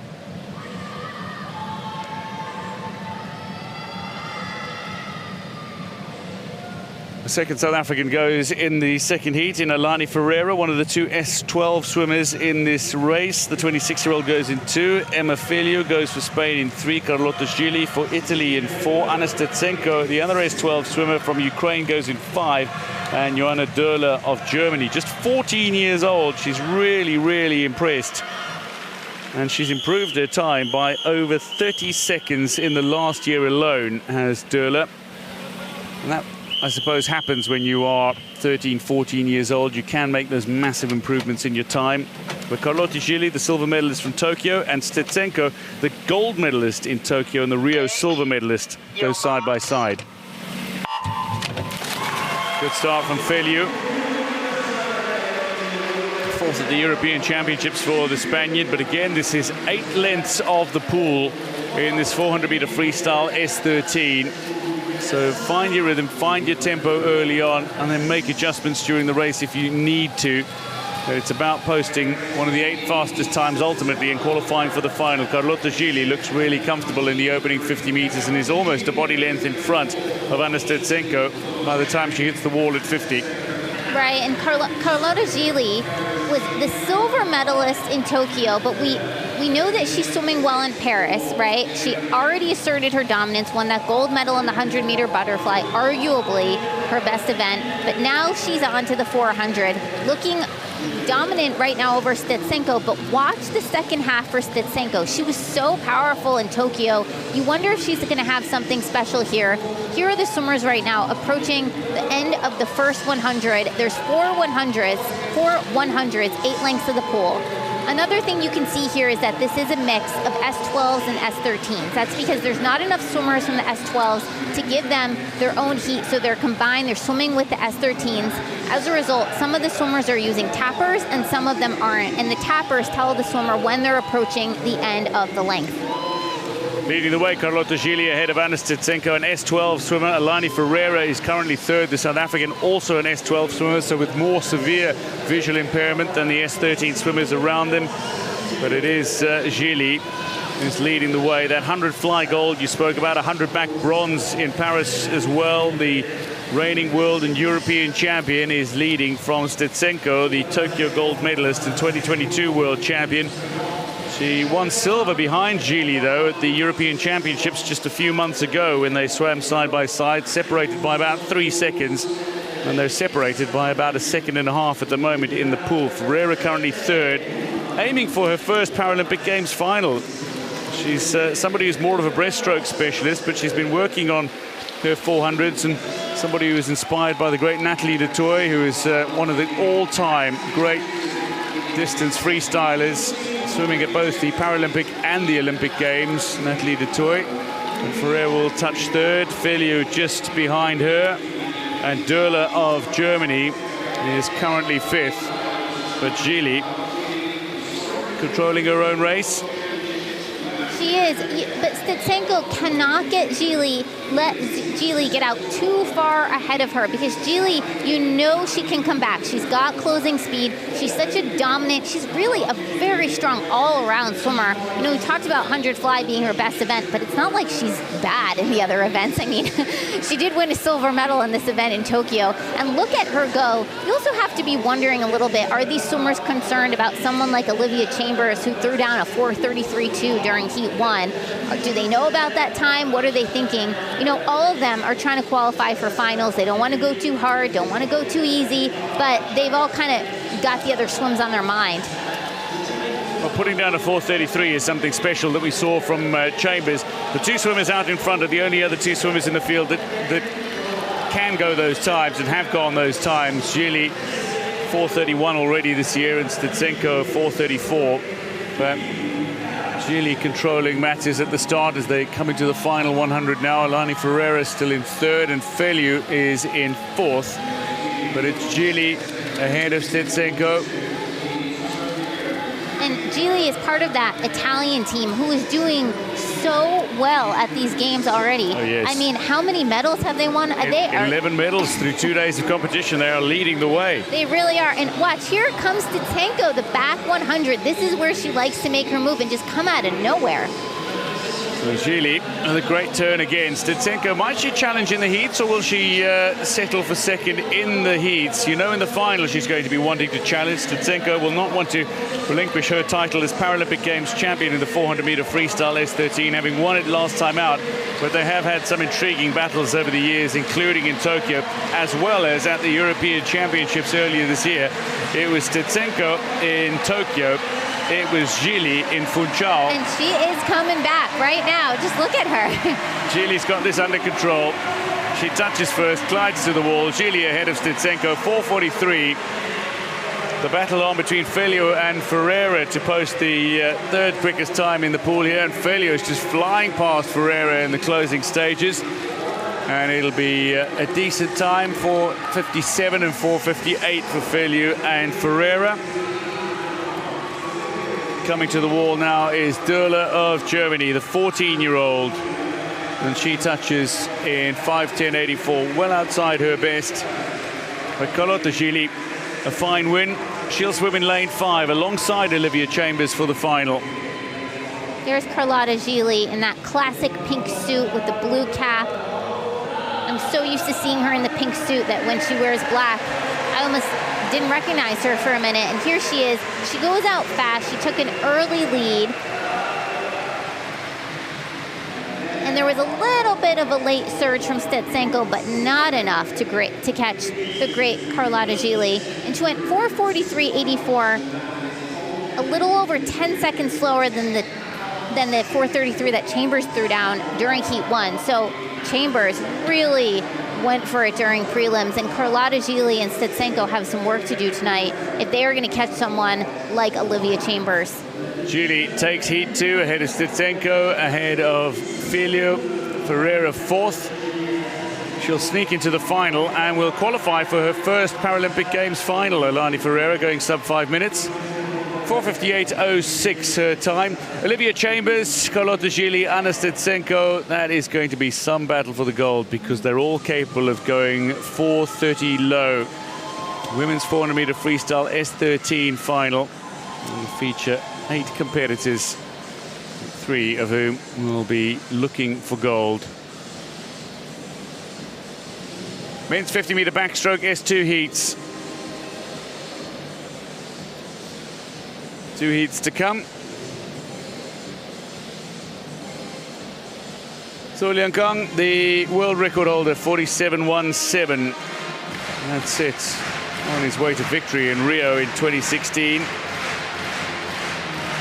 And Zhou Liangkang has been classed up, but even when a swimmer gets classed up, the world record that they might have set in their previous classification will continue to stand. Erdogan, Tronco, Czech, Abaza and Lopez will go in this race. That means 2 swimmers from Mexico in with chances of advancing to the final. Erdogan of Spain. But Jacek Czech, he's going in lane 4. This is a man who has continually finished 4th at major international events. He's yet to get on the podium. He finished 4th in the 100 back here. His fourth place finish at the Paralympic Games. He's never medaled. There's 2 spots that are really difficult. One is 9th, one is 4th. 9th, you're not even in finals. 4th, you're just off the medal stand. Both of them really hurt. This is an event that Czech will be aiming for a place on the podium, but he's got some very stiff competition. Alberto Abarza is the Tokyo silver medalist and goes in lane 5. He's not been swimming his best times. There's Jacek Čech. Now 48 and swimming the best times of his career. Yeah. And a couple of things to note here. You see, this is the men's S2 classification. So, you know, the classes range from 1 to 10, 2 is being very highly impaired here. And so basically all of them have folks helping them get into and out of the water, helping them put their caps on, their goggles. All of this stuff is pre-cleared before the race. And then also some of these folks are going to hold them in place to make sure that they don't start going down the water before the race actually starts. Christopher Tronco will go in lane 3 for Mexico. Jesus Lopez will go in lane 6 for Mexico. Two of the veterans of Mexican para swimming. So 50-meter backstroke, 1 length of the pool.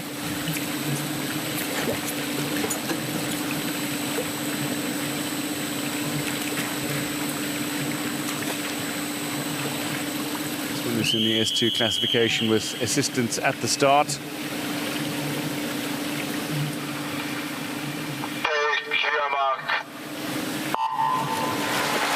Tronco gets off to really good starts, and he'll be out in front when he comes up from his underwater. But it's into this stroke. Čech and Abarza alongside one another. Now, Čech uses the double arm backstroke. Abarza is using the double arm backstroke, but is well capable of swimming with a single arm backstroke as well, and sometimes does so in competition. It is Tronco who's leading the way in the early stages, coming up towards the opening 25, but Čech and Abarza are likely to catch him in the closing 25, but Tronco holding on. Definitely, and Tronco, who you'll see uses the same type of start out as Araujo, the Brazilian. They basically hold something in their mouth, and then they use the tension there to propel them backwards, but here comes Abarza. As you mentioned, he's using the double arm backstroke. He may be doing this to save some energy for tonight, or he may be doing it because he wants to maximize how much he's pulling. He's trying to get his arms over as quickly as he possibly can. He can't really rotate his shoulders. Oh, he actually kind of went into a single arm right there just at the end. And he goes sub 60 seconds as well. 59.99 for Alberto Abarza. Touches first ahead of Jacek Čech. Tronco holds on for third, and Lopez of Mexico fourth. Erdoğan in the pool. He's 124 swimmer at his best, the Spaniard, fifth at the European Championships in April, but the 21-year-old is looking to finish, being willed on by the crowd. In this arena, the La Défense Arena has come to life. 14,000 capacity at this venue, and it's sold out effectively every session. Designed to the wall.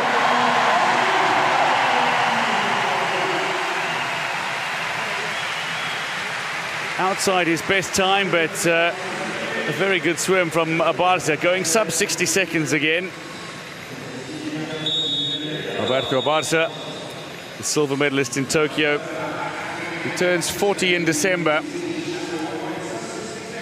And here you can see the swimmers getting assistance during the start of the race. Someone's actually holding them back, holding their feet in place to make sure that they don't start moving and start swimming before the actual start of the race.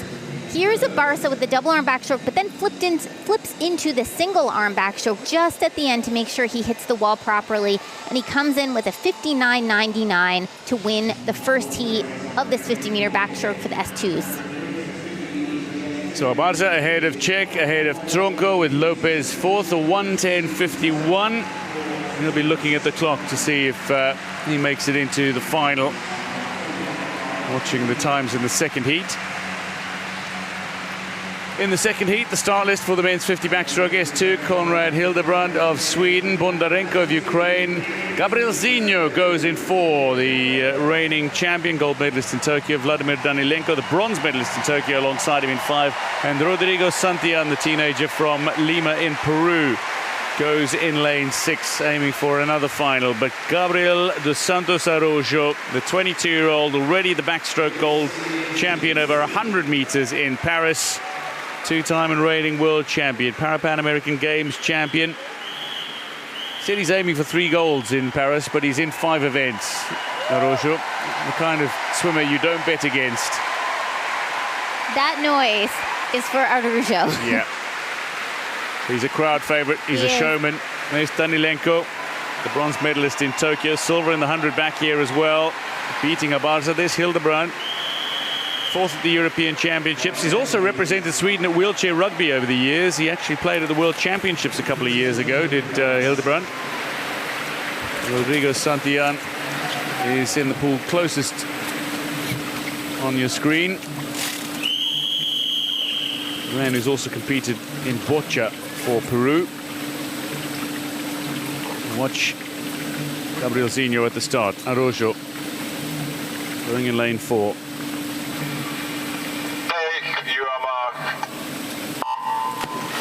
He's got a great reaction time. He's got a phenomenal underwater, and then his kick is just exquisite. Araujo breaks water now, and just short of the 15-meter mark, and he's well in front of Danilenko and Bondarenko, who find themselves second and third currently. And swimming 5 events, you wonder if he's going to expend too much energy in the heats. He'll look to qualify quickest, I have no doubt, but he's not going through the pool at the kind of pace that we expect to see from Gabriel Zinho. Danilenko is making very good swim. It's really coming together for Danilenko here. Yeah, Danilenko looks great. Araujo is managing to hold on. He has such an advantage from that start, though, and he's able to use that to get his head on the wall first. And 53.67, you know, it's just a little bit off of his seed time, and that's way ahead of Abarza from heat 1. So even if he was conserving his energy a little bit, it's kind of not a problem here. In the 50-meter backstroke S2, that's a very good swim from Araujo, who touches ahead of Danilenko, who's also sub 60 seconds. Santillan fourth behind Bondarenko, and Hildebrand coming to the wall now, touches in 1:19.66. Danilenko has to be very happy with that time. It's actually quicker than Abarza. So the race, I do think Araujo is going to be way out ahead for gold, but there's going to be a battle then for silver and bronze. And here's the start. You see someone holding back the swimmers to make sure that they don't go before the gun goes off. And here is Araujo. His underwater is so remarkable. So many people talk about during the Olympics all of these underwater swims, and that's exactly what Araujo did. He gets himself so far ahead that all he has to do is just continue kicking and just stay ahead of Danilenko, and he gets his head on the wall first to wrap it up in 53.67. A very respectable time for him. He's fine. He conserved his energy, not too much, not too slow, puts himself right in the middle of the lane. So 53.67 for Gabriel Araujo, who we know can go quicker and is likely to go faster in the final, ahead of Danilenko, who swam a very quick sub 57 second, 56.99, quicker than Abarza.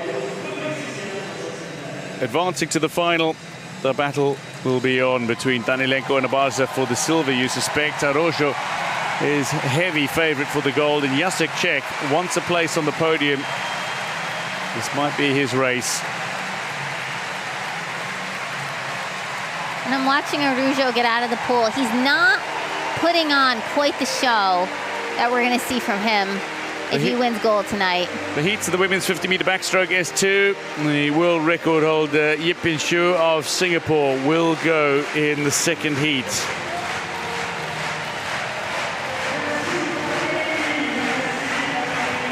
Suleimanova, Koltsova, Perales, Ramirez, and Draganov Chordas of Serbia go in this first heat. Koltsova still only 16, fourth at the 100 backstroke here. The reigning European champion in this event. Suleimanova, seventh at the World Championships last year. The 19-year-old will go for Azerbaijan in lane 2. Teresa Perales, one of the all-time greats of para-swimming. Nearly 30 Paralympic Games medals, but in recent years has been classed down from an S5 to an S2. Her impairment more severe. And the lower the number, bear in mind, in the physical impairment classifications, 1 to 10, the lower the number, the more severe the impairment. Teresa Perales, fourth at the World Championships last year, fourth at the European Championships in April. Fabiola Ramirez, fourth in Tokyo, will be wanting to get on the podium here after a bronze medal at the World Championships.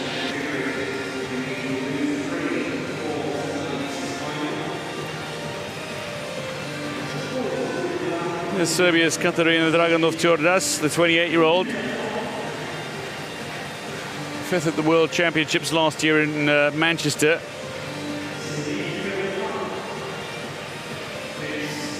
But Perales, 7-time champion of the Paralympic Games, 27-time medalist at the Paralympic Games.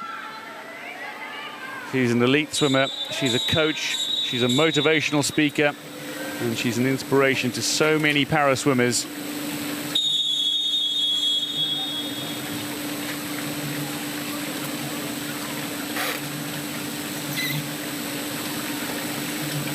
With Teresa Perales.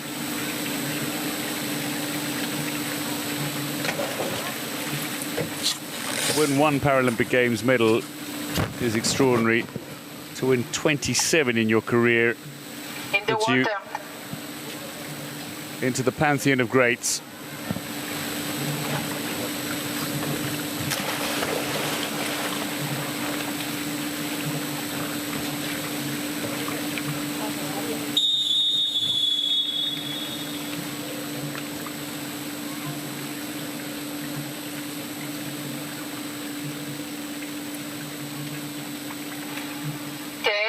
Your marks.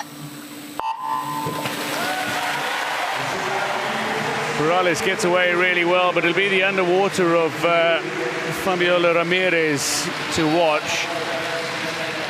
Doesn't have the use of her arms, but she does have a very good kick, does Fabiola Ramirez. Teresa Perales, though, looking to get herself into the lead, and through 15 meters she's only just in front, being challenged at the moment by Koltsova, the reigning European champion. And remember, this is just a 50. It's one length of the pool. It's a sprint. And so sometimes swimmers with a really great underwater, even if they couldn't hold on for the 100, they are able to hold on for the 50, but that doesn't seem to be happening right now because Koltsova and Perales are taking over from Ramirez. And Perales, she looks great with that one arm. She's trying to maximize what she can. She was previously an S5, but she's now been classed down to an S2 because she only has use now of that one arm, and she is pulling with everything that she has. But here comes Ramirez at the end with that kick. Ramirez, but Koltsova looks to be just in front. Koltsova just drifting slightly, but gets to the wall first ahead of Ramirez, and Perales touches third. So Koltsova ahead of Ramirez, ahead of Perales in a very tight finish. Separated by less than 2 seconds, the top three. Draganov-Tjordas comes to the wall now. And Kornel Suleimanova, the 19-year-old. The swimmer who has gone as low as 144.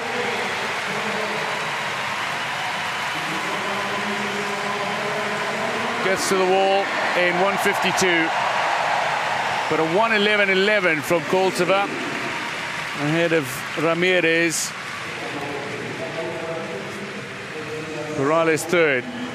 They should, the top three, qualify for the final fairly comfortably with those times. 1:11, 1:12, 1:12. And here you see the start. This is the S2 classification, such a range of impairments here. Some of the starters hold the swimmer's legs, some of them hold their arms. Most of them don't have grip, so they can't really hold on to the starting blocks, and they remove the backstroke ledge, even though this is the 50-meter backstroke, because they can't really use it. And here they are coming in right to the finish. Nice finish from Koltsova, held off that late charge from Ramirez, and Perales secures herself third, 1:12.90 for Perales. Let's see if that is quick enough to make it to finals. That would be great for her. Koltsova ahead of Ramirez, ahead of Perales in a very tight first heat in the women's 50-meter backstroke S2.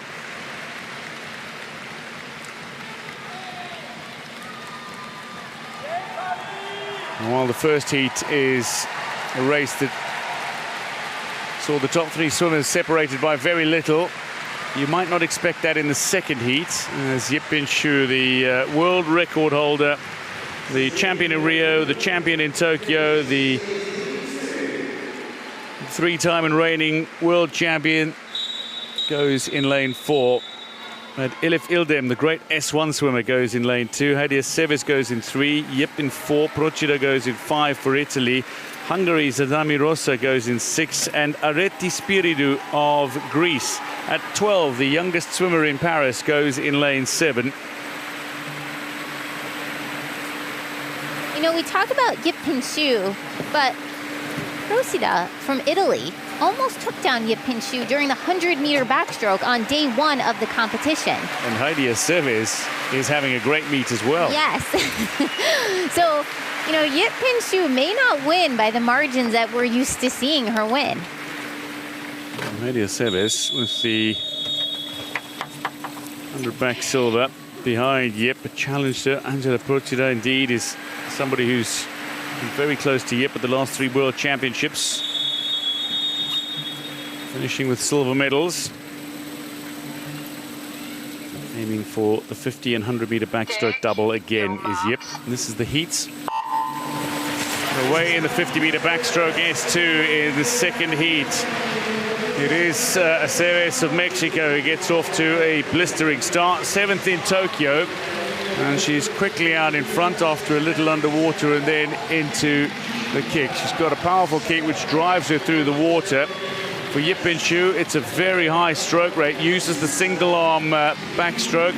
And a little further behind her is Procida, who uses the double arm backstroke. And through 25 meters, it's Yip who moves into the lead. Yep, and Yip, Procida, and Aceves Paris, they are dead even right now. I'd say Yip has the slight lead over them with Aceves Paris in second and Procida in third. And Yip, she's trying to maintain that high stroke rate as she comes into the final 10 meters of the race right now. She's coming just into the backstroke flags. Now she's about a body length ahead. This is Yip Bin-Shu. These are the types of margins that we are used to seeing her win by, even in a 50. Yip to the wall in 1:05.06, so by far the fastest qualifier. Aceves only just ahead of Procida by 4/100ths of a second.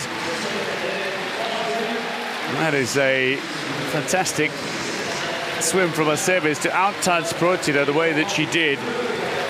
Sanet Adami Rosa coming to the wall now for Hungary, touches 4th. And Spiridou of Greece, the 12-year-old in lane 7, and Elif Ildem, the S1 swimmer for Turkey, comes to the wall ahead of the Greek youngster. 144 versus 146. A 1:05.06. Difficult to bet against Yip Bin-Shu completing the 50 and 100 backstroke double here. Yep, and here the swimmers are just coming off being released by their helpers, who some of them were holding their arms, some of them holding their legs. Here's Yip Bin-Shu, not out for the early lead, because some of the other swimmers who were able to push off a little bit or get a little bit of an underwater, but Yip Bin-Shu makes very quickly, doesn't hesitate at all, gets herself in first, hand on the wall first, comes in a very respectable time for prelims. Happy to have that, but I do think there's going to be a lot more of a race tonight from Paralympics, from Aceves Paris, from Procida. It's going to be on tonight for the 50-meter backstroke.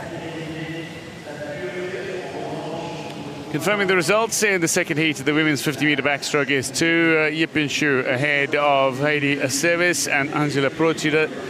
Adami Rosa, she'll get into the final with her 1:30.73, but Elif Ildem will miss out, the S1 swimmer.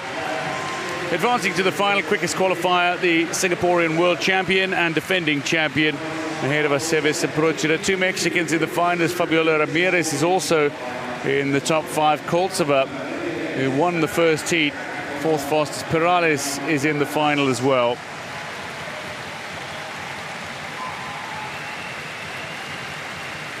The heats of the men's 200-meter individual medley, SM7.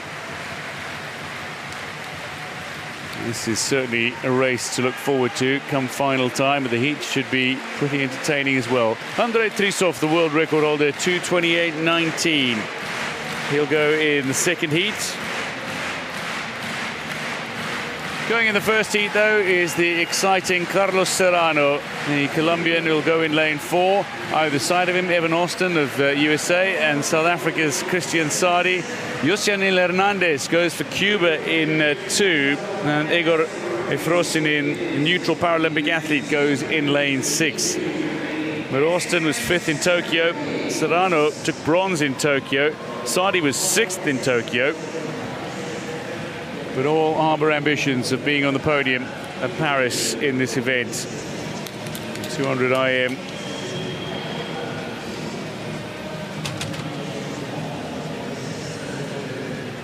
And what sort of form is Carlos Serrano going to be in after 100 breaststroke SB8 silver here?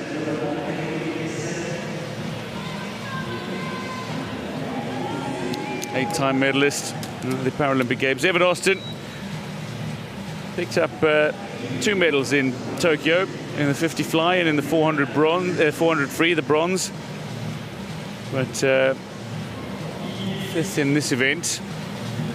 Sadi of South Africa will be looking as well for a medal in the first of his 4 events here.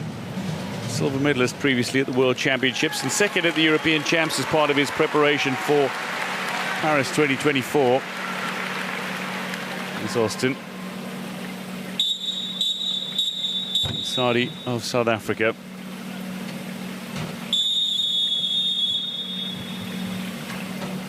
Hernandez of Cuba going in 2. Then Austin, Serrano, Sadi, Efrosinin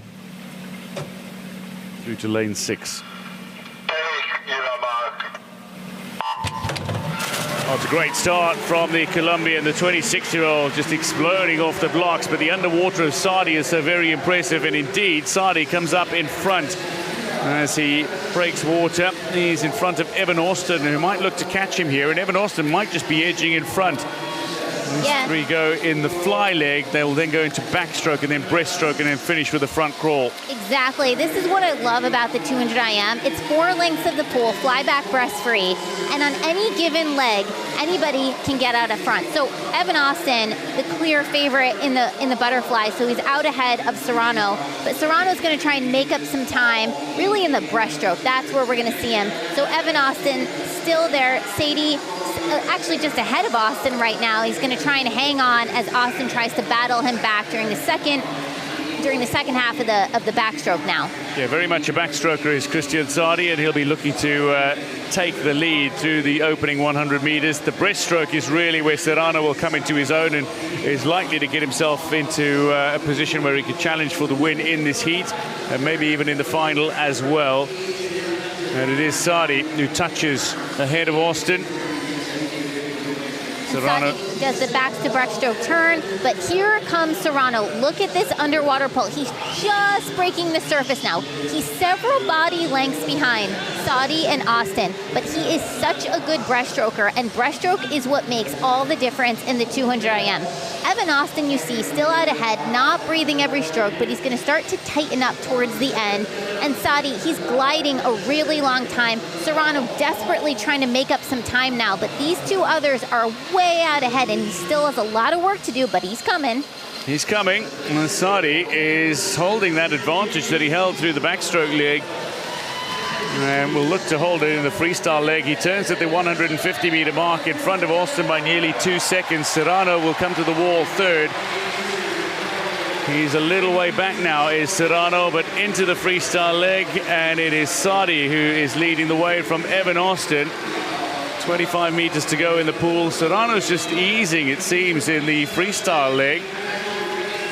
It does. You have to wonder, is Serrano saving something up special for finals tonight, or is he maybe a little bit tired? Or are Evan Austin and Sadi just swimming out of their minds right now during the preliminary swim? You'll never know. Here's Sadi coming to the wall first in 2:35.98. That's a good time for Sadi. Touches ahead of Austin, and Serrano will come to the wall now. So 2:35.98, just outside his best. But a solid swim from Sadi, maybe just wanting to get the kinks out of his swim in the first swim in his first event at Paris 2024. So Christian Sadi will comfortably advance to the final with a 2:35.98. Christian Sadi looks happy with that time. He's waving to the other South Africans. Here's the start. You see Serrano flying out, always gets out first. And they go right into the butterfly. And in the fly, it was really Sadi, Evan Austin, you know, quickest on the fly. But then it was in the backstroke where Sadi started to take the lead. He kept that during the breaststroke, and then he went in to the freestyle and continued to hold on. Evan Austin also an excellent swim, and Serrano kind of taking it easy during this preliminary swim. He only went 2:43, but Sadi with a 2:35.98, comfortably winning that first heat. Well, that's the thing. Serrano's gone sub 2:30 this year. He knows he can swim significantly faster come the final. Take nothing away from Sadi's victory in this first heat. Sadi wins by nearly 5 seconds, 2:35 ahead of Evan Austin. Carlos Serrano with a 2:43. He can go nearly 15 seconds quicker come the final. And Evan Austin actually took 2 seconds off of his sea time, so a very good swim for him. The start list features 6 competitors in the second heat of the men's 200 IMSM7, including the world record holder Andrei Trusov and Iñaki Basilov, the great Argentine swimmer who was 4th in Tokyo but has been much improved in his swimming since then, the 23-year-old, in the first of his 4 events here in Paris. Silver in 22 and bronze in 23 at the World Championships. Second at the Pan American Games for Iñaki Basilov. He goes in 5, but watch Trusov, the silver medalist from Tokyo, going in 4. Take your mark. Trusov is the reigning world champion. He's the reigning European champion, and he is the record holder. He broke the world record at the World Championships in Manchester last year, 2:28.19. Trusov at the moment has got the gold medalist from 2012, Yevgeny Bogodaiko, going alongside him in lane 3, and Bogodaiko's going along fairly well as well with Trusov and Basilov. These 3 swimmers at the moment coming up toward the end of the fly leg in front. Yep, and Trusov, of course, is the world record holder, so we should always expect something special from him every time he swims. I doubt they're going to challenge the Paralympic record during the prelim swim, although you never know. But when you have the world record holder in the water, at any given time, you should always be concerned that records are at play. And here we have Bogodaiko now starting to turn it on during the backstroke, but Trusov starting to come up. Bogodaiko, a 14-time medalist at the Paralympic Games. He'll be aiming for another Paralympic Games medal. 6-time champion as well. He's maintaining pace at the moment with Trusov and Basilov. The front 3 are well away from Huang of China, who goes in lane 6, the Asian Para Games champion. Ernie Gavilan, bronze in Hangzhou at the Asian Games, though, but the first athlete from Philippines in any sport to win Asian Para Games gold when he won this event at the Asian Games in 2018 in Indonesia. He's going in lane 7. Yuris Semyonovs of Latvia goes in lane 2.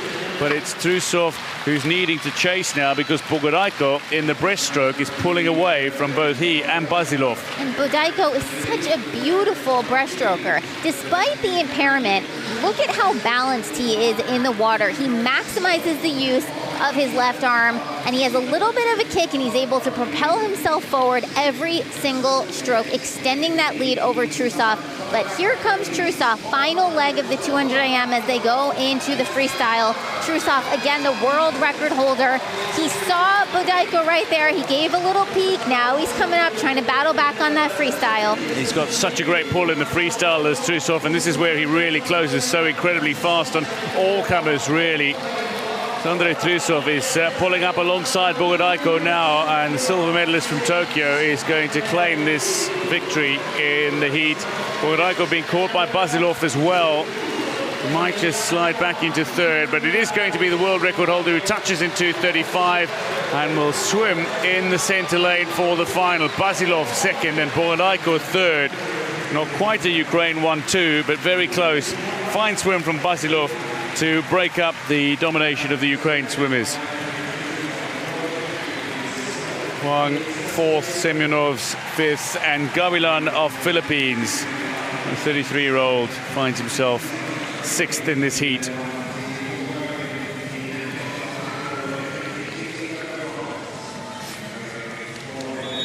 Andrei Trusov wins the second heat.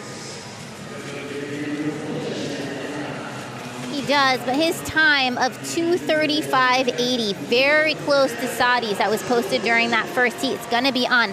Look at this breaststroke. Look at Boudicco and how far behind Trusov is. Here, they go out in the butterfly. Trusov, of course, a great flyer. Boudicco, Trusov, Vasilov very close together. Breaststroke is all Boudicco, really takes the lead, and then watch Trusov battle back in that freestyle. Comes from way behind and gets his hand on the wall first, showing why he is the world record holder.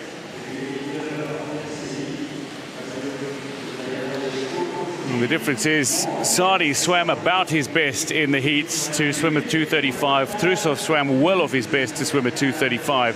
Trusov qualifies quickest ahead of Vasilov and Boudicco. Huang with the 2:43. He'll make it into the final.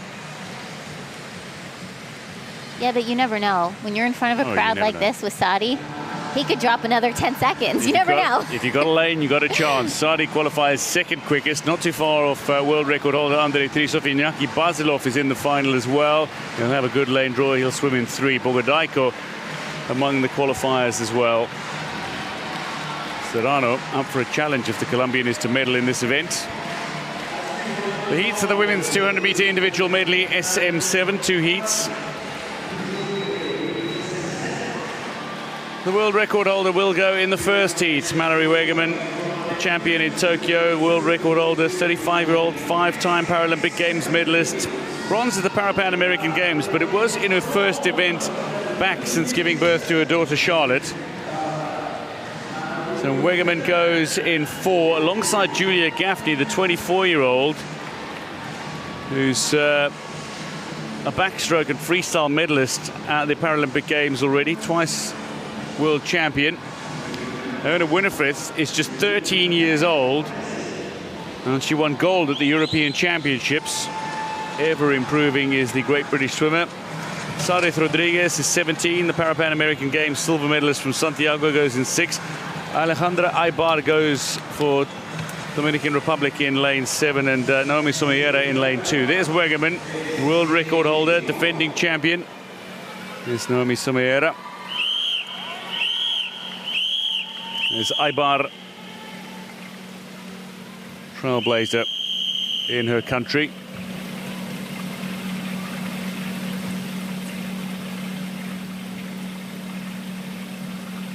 Take your mark. Good start for Winifred of Great Britain, the 13-year-old, very eager and ambitious, but into her stroke very quickly is Wegerman, and Gaffney is some way behind already. Rodriguez looking strong through the fly leg, as we would expect from the very strong fly swimmer. And Wegerman leading the way, and fairly comfortably in the opening stages of this race. A reminder that it is 4 lengths of the pool in each of the strokes, starting with fly, then into back, then into breast, and then finishing with the front crawl. And here's Mallory Wegerman. She has an unbelievable wingspan. She's not breathing every stroke in the fly. She's really putting her head down. She's going a bunch of strokes before she comes up. Now she transitioned a fast turn right into that backstroke. She's comfortably in the lead, and Mallory, never discount her backstroke. She's got a great backstroke. She actually medaled in the backstroke in Tokyo, so you can never count her out. But here comes Julia Gaffney, sitting comfortably in that second, trying to hold off a charge and stay there. And we're gonna start to transition into the breaststroke. And what's interesting in the breaststroke is this is the 200 IM SM7. A lot of these swimmers drop down a class when they go into breaststroke, but some of them stay the same. So during the breaststroke, for those that really don't have any use of their legs versus someone that does, you start to see people make a move. And here comes Wegerman right into the breaststroke.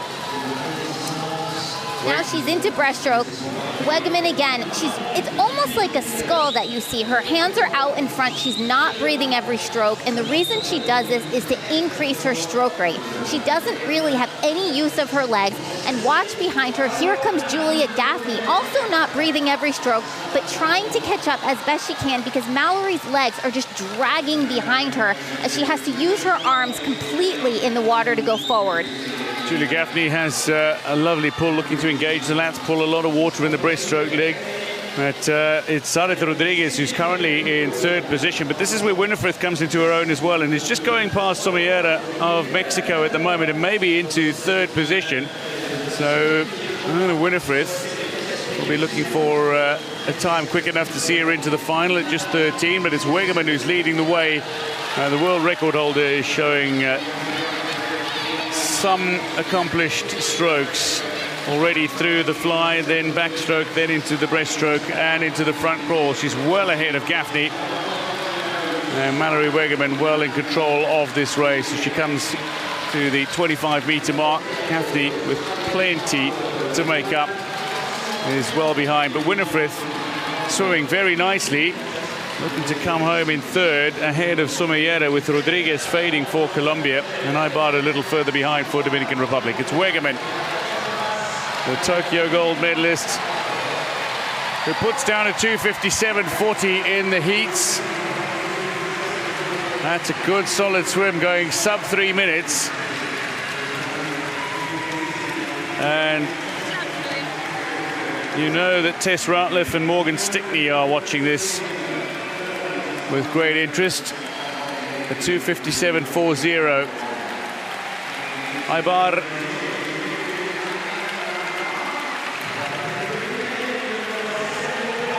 It's a great swim from Mallory Wegerman. 2:57. She's within a couple of seconds of her seed time. You saw Chambers on the front of those shirts. Olivia Chambers. Here's Mallory Wegerman on the start.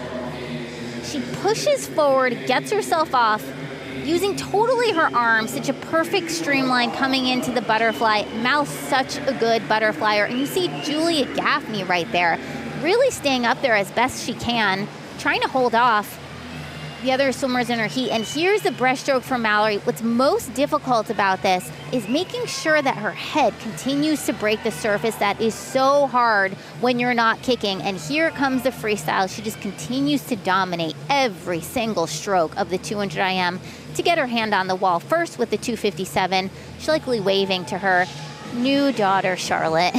Yeah. Wegerman, as you say, commanding in all four of the strokes this race. 2:57.40, sub 3 minutes. Julia Gaffney 3:03.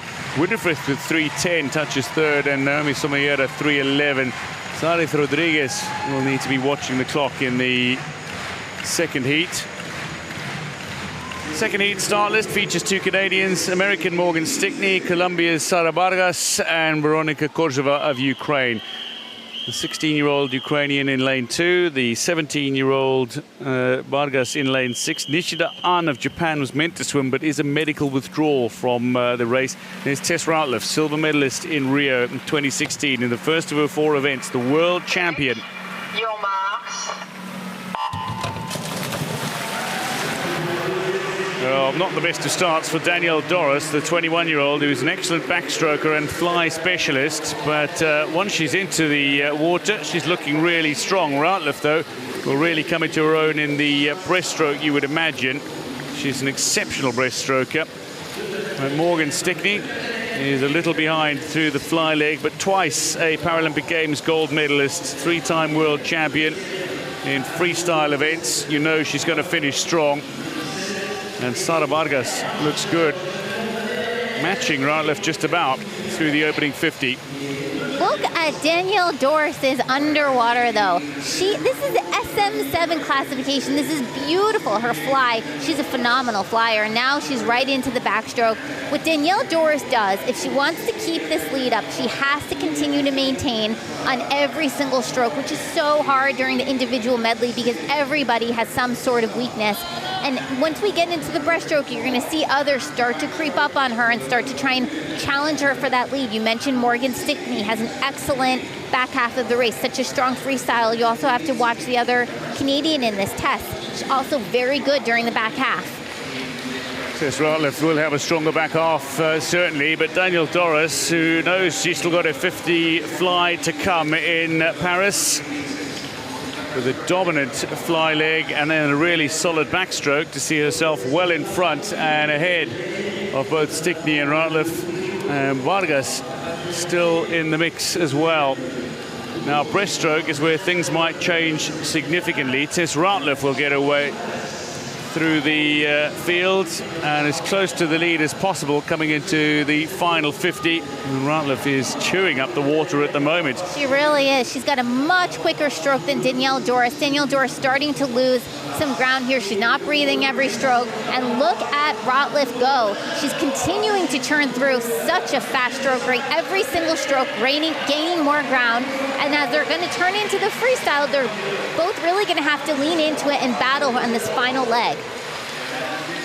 So Danielle Doris is ahead of Tess Ratliff, but not by much. Third at the moment is Korzeva, ahead of Stickney and Vargas. So 2:57 was Wegerman's time, looking to go sub 3 minutes, and did so fairly comfortably. Danielle Doris and Tess Ratliff side by side. Ratliff, the stronger back 100, certainly. That breaststroke leg always so commanding. And then into the freestyle, breezes past Danielle Doris. This is a great finish from Korzeva as well, a very solid breaststroke leg. And then going into the freestyle. But Ratliff goes sub 3. Doris a 3:02. Korzeva touches third, Stickney fourth, and Vargas comes to the wall now to touch fifth in 3:10. Good result for Canada. 1-2 for Canada. Ratliff, who missed Tokyo, looking to get herself back onto the podium in this event. Now look at this, Danielle Doris last off the blocks, but way ahead after she pops up, and here's the breaststroke. This is where everything changed. This is where Tess Ratliff really caught up. Her breaststroke was so good here. She came several body lengths behind, caught up to Danielle Doris, and then flew by her during the freestyle. You see Danielle Doris kicking, trying to hang on, but is no match for Tess Ratliff. The two Canadians go 1-2 during this first heat. They went 2:59.06 and 3:02.55, both of them behind Mallory Wegeman. But those should be very quick times going into tonight. It's going to be a quick heat between Mallory, Doris, Danielle Doris, and Tess Ratliff, all battling for first, second, and third, and who knows what anybody else might pull out. Ratliff takes heat 2 ahead of Doris. Qualifying for the final, Winifred sneaks in for Great Britain, so too does Sara Vargas. Stickney and Wegerman and Gaffney will represent USA, two Canadians as well, and Ratliff and Doris. Korzeva, the lone representative from Ukraine. But that's a good mix of excellent individual medley swimmers in the women's 200 DSM 7 final.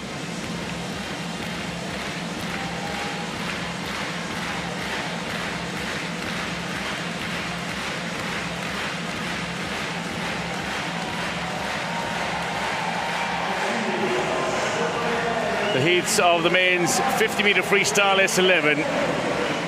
And there is just a little excitement in the air. World record holder Young Bozun is going to be racing. He'll go in the first heat as well. No longer swimming quite the times he was in years gone by, but he remains one of the all-time greats of para swimming. Serbin Mataka, Schwa, Young, Kratochvil and Cantero of Spain go in this first heat. With Young Bozun, London gold medalist, Rio bronze medalist at 38 now at his 5th Paralympic Games, a 16-time medalist, 5-time Paralympic Games champion. Young Bozun, the world record holder. There's Matakas of Lithuania, who goes in lane 3. 25-year-old who's a bronze medalist from Tokyo.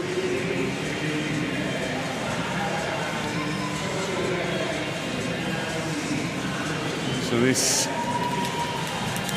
is going to be an intriguing event across the two heats, and indeed well set up for the final. Chateau of Spain. He'll go in lane 7. But you got the Tokyo bronze medalist in Matakasu, the Tokyo silver medalist in Hua, plus the legend in Yang swimming in lanes 3 to 6. And the upstart, who's just 16, David Kratochvil, going in lane 6. Coming into these games, he said he'll take 5th or 6th in the 50-meter free, but you wonder after his 400-meter freestyle gold whether or not he's changed his ambitions.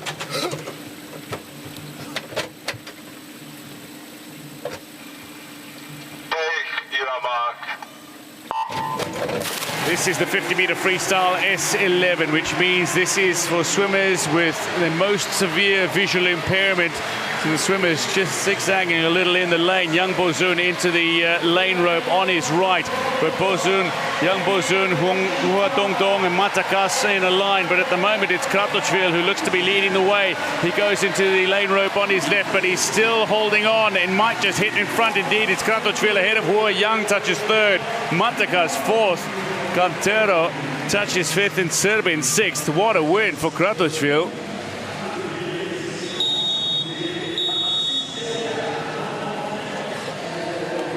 The 26:04, and that is over half a second quicker than his seed time. He is having an unbelievable meet. He already upset Dorsman in the 400-meter freestyle, which was a huge upset. Here's Young Bozun right in the middle of the pool there. All these swimmers very close together, but at the very end it was Kratochvil. And you see he started to zigzag. He was going diagonal right at the end, yet he still managed to get his hand on the wall first, which means if he went 26:04 in the prelims, he is certainly capable of going sub-26 during the final. Kratochvil, maybe a chance to add gold to his freestyle collection at the Paralympic Games. 400 freestyle gold medalist here. Well, that was a sensational opening heat in the men's 50-meter freestyle S11.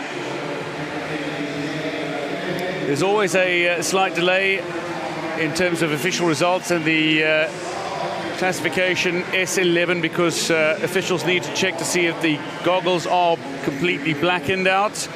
Indeed, they have done their checks, and Kratochvil takes the win in 26:04, 26:43 for Hua Dongdong, and Young Bozun a 26:64. The top 4 swimmers sub-27 seconds in that heat. That is some going. Yeah, that was a quick heat. In the second heat, though, we've got the Tokyo gold medalist Wendell Bellarmino of Brazil. He's up against Rogier Dorsman, the 25-year-old, who was beaten in his favorite event, the 400-meter freestyle. And he is the reigning world champion in this event. Ukraine's Danilo Chufarov will go in lane 5, 5-time Paralympic Games medalist. Kimura Keiichi of Japan, the 33-year-old, goes as well in lane 5. The Rio silver medalist, World Championship silver in Manchester last year. Triana, Reina, Bellarmino, Dorsman, Kimura, Chufarov and Menenches. Bellarmino, not quite the reaction time of Dorsman alongside him, but Bellarmino, when he gets into his stroke, is prodigiously quick. Reina is not slow, and he goes alongside his compatriot in lane 2. But he's starting to zigzag into the right lane at the moment. Hits the lane rope down his right. Reina, Bellarmino coming into his stroke. Still not out of this race are Dorsman and Kimura at the moment. But Bellarmino looks to be leading only just. Will Bellarmino get there first? Indeed, it's Kimura who finishes strongest. And Kimura touches ahead of Bellarmino and Reina 3rd. So Brazil with 2 in the top 3. Dorsman touches 5th. 4th was Chufarov.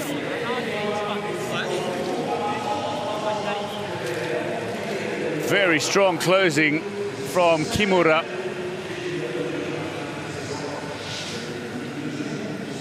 Here's Kimura off the block. Now this was surprising because Dorsman had the quickest reaction time of everyone, but didn't come up first.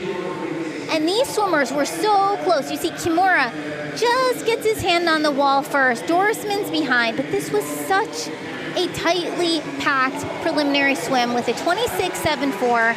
That heat was a little bit slower than the first one, even though these swimmers were actually more bunched together. But this is really gearing up to be a tight final during the 50 free. This is exactly what you expect, though. There, the goggles being checked by the officials as the swimmers make their way from the pool. The goggles of Kimura Keiichi being checked. Silver medalist at the Asian Para Games, silver medalist at the World Championships. He's looking for gold in Paris. Kimura takes heat 2 ahead of the defending champion by 0.02 of a second. Wendell Bellarmino, Reina and Chufarov, third and fourth. That means Dorsman with that 27.18 will not qualify because 4 swimmers went sub-27 in the first heat, 4 swimmers sub-27 in the second heat. How about that for a stacked final? They're all within a second of one another. That is mind-blowing. Dorsman went into this ranked first. Yep. The reigning world champion is not going to feature in the final. The heats in the women's 50-meter freestyle S11. 2 heats to come. And the world record holder Magia will go in the second heat. And she's been not quite in the form that she showed in breaking the world record on her way to gold in Tokyo. And maybe a chance to prove any doubters wrong.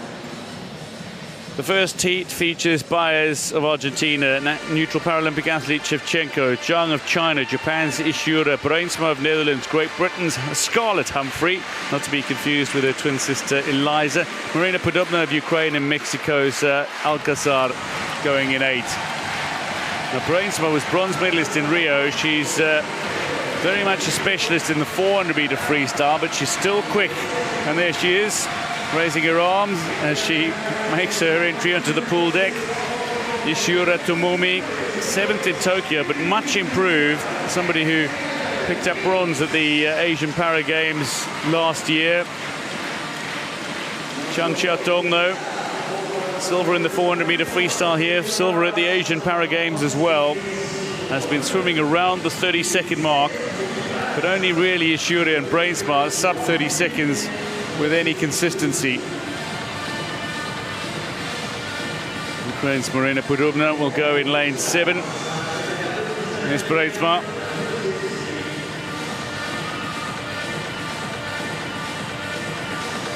And is Chang Chateau. How impressive the 400-meter freestyle silver was.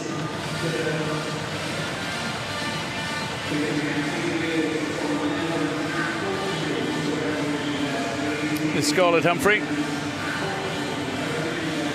a teenager, swimming at these competitions alongside her twin sister, and Nadia Baez of Argentina.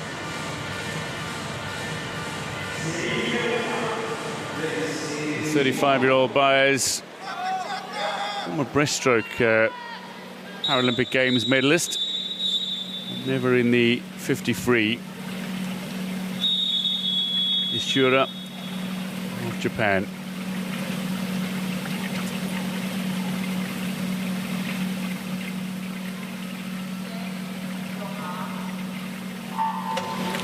Getting away really well in 5 was Bruinsma. She's off to a fantastic start, and into the water she and Ishura are alongside one another in front at the moment. Bruinsma with that very traditional swim of hers that we've come accustomed to seeing, her hands splayed out in front of her rather than the fingers diving into the water in front of her.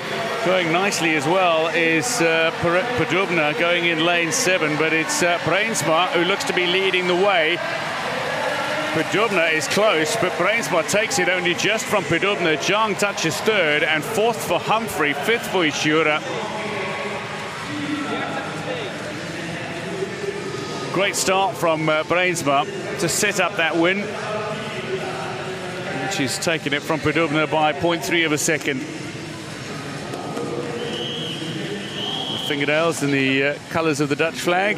And because this is the 50-meter freestyle, one length of the pool, the start is so important. And Bruinsma, despite the fact that she won the gold medal in the 400-meter freestyle, which really is, it's the event she's known for, a phenomenal sprinter here. I mean, she got off the block very quickly, and to even win her heat during the prelims just speaks to what a swimmer she is, able to hold off that late charge from Podubna with a 30.24. She's been under 30 seconds, so she can go quicker during the final, but a very solid performance this morning.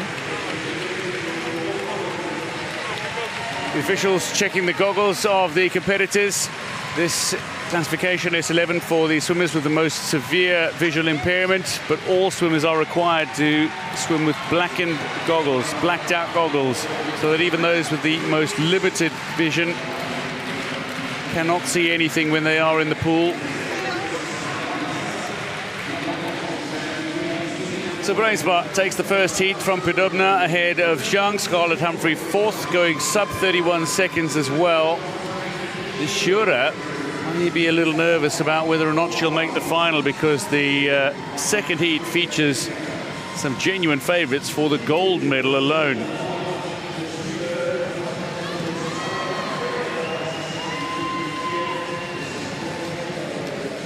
And this is the start list.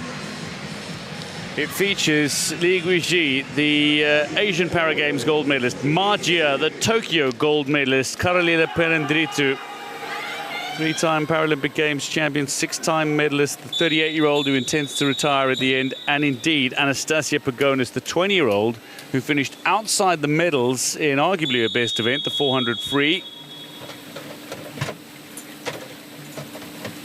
Never mind Ana Luz Peitero of Argentina, the Pan American Games gold medalist. Your marks.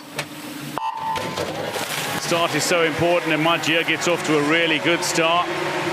In the first of her four events here in Paris, the reigning world champion, only fourth though at the Asian Para Games, and there have been some doubters about her ability to perform on the big stage since that performance. But Ma Jia against Carolina Perendritu is always going to be one to enjoy, and Perendritu and Ma Jia swimming alongside one another. Perendritu looking to pull away in the closing stages. Perendritu is going to come to the wall first, even though she's drifting in the closing stages, touches ahead of Ma, and Li, the Asian champion, finishes third. Perendritu, genuine trailblazer for Paralympic sport in Cyprus. The first athlete from Cyprus to win a Paralympic Games medal in any sport. And she's gone and won 6 of them down the years. Pagonis, over a second back, touched in fourth. And here they are off the start. Again, the start in a 50 freestyle is so important because every 10th, every 100th counts. Perendritu, just a phenomenal sprinter, the way she puts her head down. Although she breathed right at the end there. Do you see that breathe? That could cost her. I mean, she went 29.92, which is a respectable time, but she is definitely capable of going faster, going low 29 here. And then Ma Jia went 30.24, same time as Lisette Bruinsma.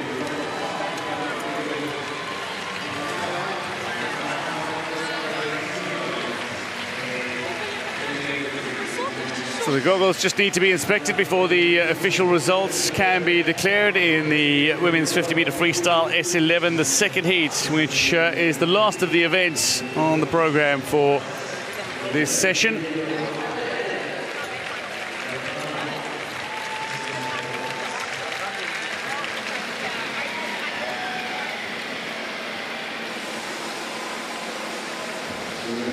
Well, the official results will come.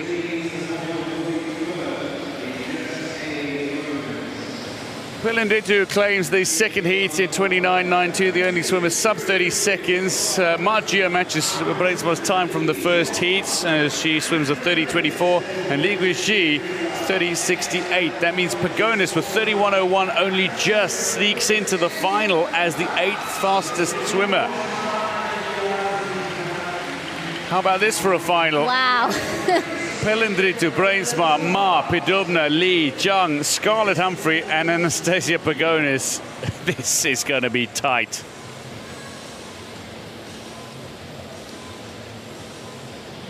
Well, that's finishing on a high. That was the final event on the program this morning in the preliminaries. My word, Deb. We've seen some great swims, but a couple of really big upsets. I know. The likes of Naofi and Dorsman missing out on their respective finals. I was just going to say Dorsman, probably the greatest shock of the morning, that Dorsman did not qualify for the finals in the men's 50-meter freestyle. And even though the last session, the last seat of the morning was the women's 50-meter freestyle S11, that is definitely the race that I am most looking forward to watching tonight, to see who wins. Maggia, Pellandrito, Pagonish just snuck in there. I mean, it could go any way. Brensma had a phenomenal 400. Who knows what she's going to pull out in the 50. These people are just, all of these swimmers are swimming well.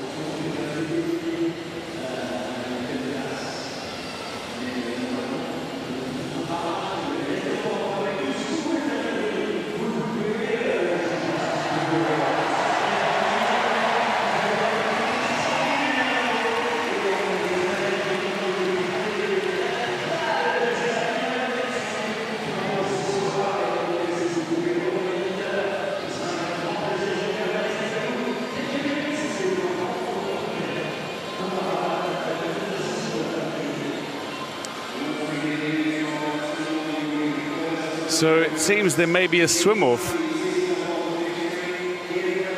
before we end the session.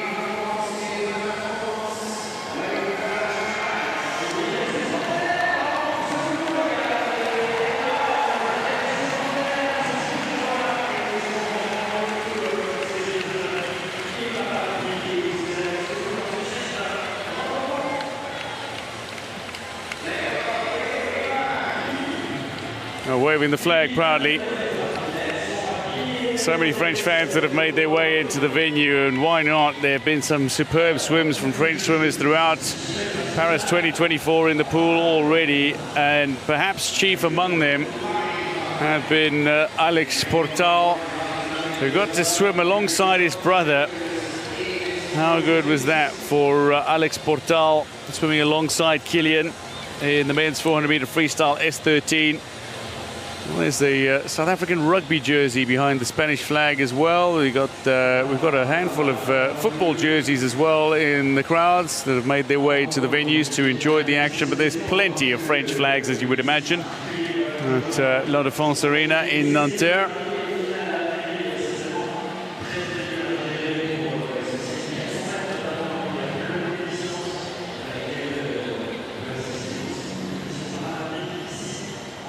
Flag of USA.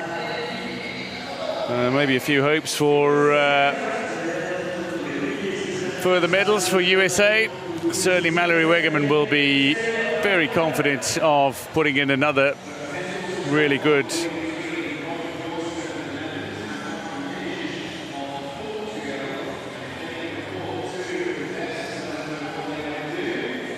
USA will be looking for further medals in the pool. And certainly further gold medals. Only one gold medal for USA, Gia Pergolini, through 2 days of competition. Maybe a little bit of a surprise. But there's a potential swim-off, it seems, between Dorsman and Menezes in the men's 50-meter freestyle S11. That won't be to make the final. That'll be to see who is first alternate or who is second alternate. The swimmers don't need to swim the swim-off. They can cede the position to the other swimmer.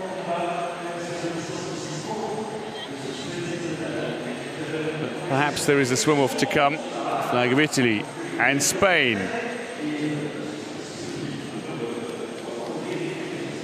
A little French support as well. And so many T-shirts of Paris 2024, both the Olympic and Paralympic Games being sported. And so many little mascots, the Frige. We've seen the hats, we've seen the shirts, we've seen the mascot himself appear at the venue. And if you hear silence from Deb for a little while, when the mascot is in the venue, maybe, just maybe, she's snuck off to find a photo opportunity with the I'm still working mascot. On it.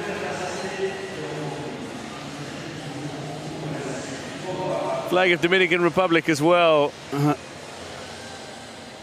Ibar in the pool, Alejandra Ibar in the pool earlier. There's the mascot frieze. Now, each of those mascots have a Paralympic blade on them. And some of the mascots for the Paralympic Games, they're sold with just a blade. The color of the blade, though, on the accompanying mascots for the medalists themselves feature the colors of the medal that they win. So it's a gold prosthesis for the champion. It's a silver prosthesis on the mascot for the silver medalist, and indeed a bronze one for the bronze medalist.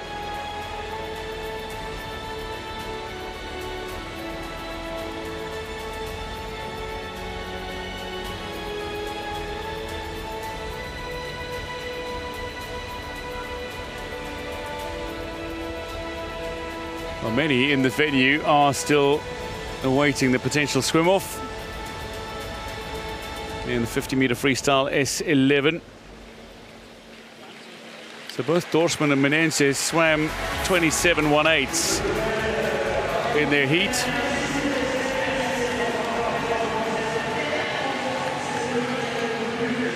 Waiting for official word as to whether or not the swim-off will take place.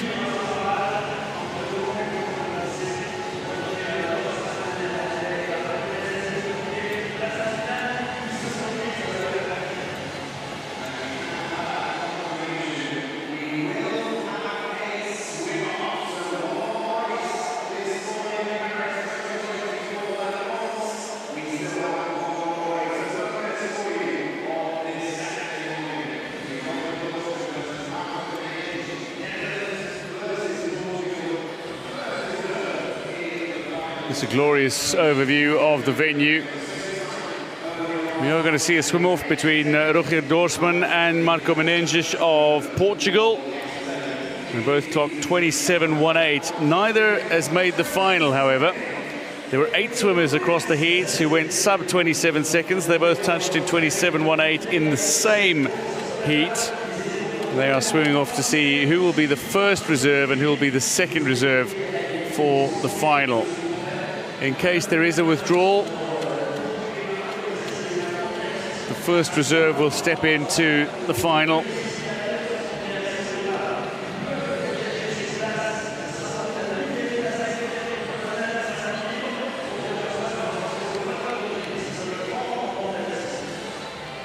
And because it was the penultimate event, the swimmers are being given a little time as well. So it will not happen immediately.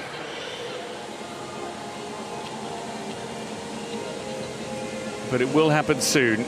The DJ has an opportunity to play a few tunes. There's a couple of swimmers who are DJs in their spare time. I know Christopher Tronco in particular is a disc jockey who likes playing some tunes. I can tell you that Menezes and Dorsman, though, are making their way out from the call room now.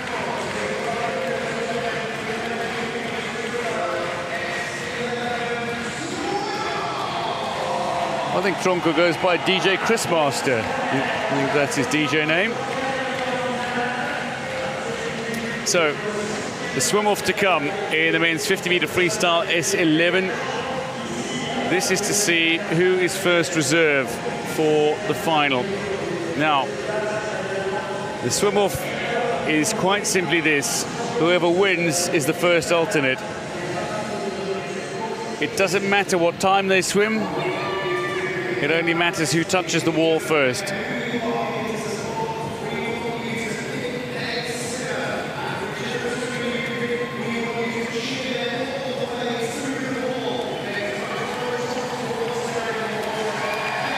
Dorsman and Menezes.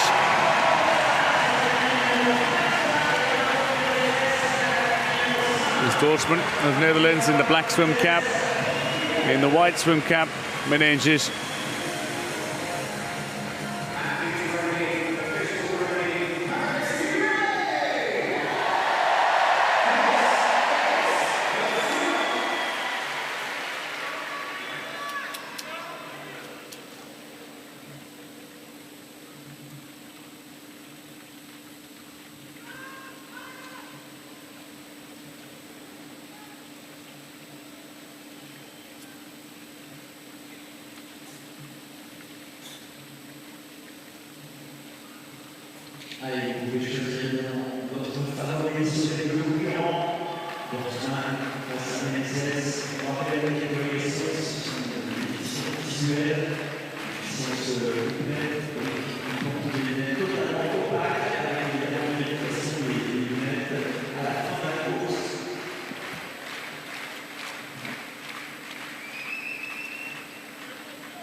Just a momentary delay ahead of the swim-off. Roger Dorsman, bear in mind, is the reigning world champion in this event. He's not made the final, which is one of the major upsets so far of Paris 2024.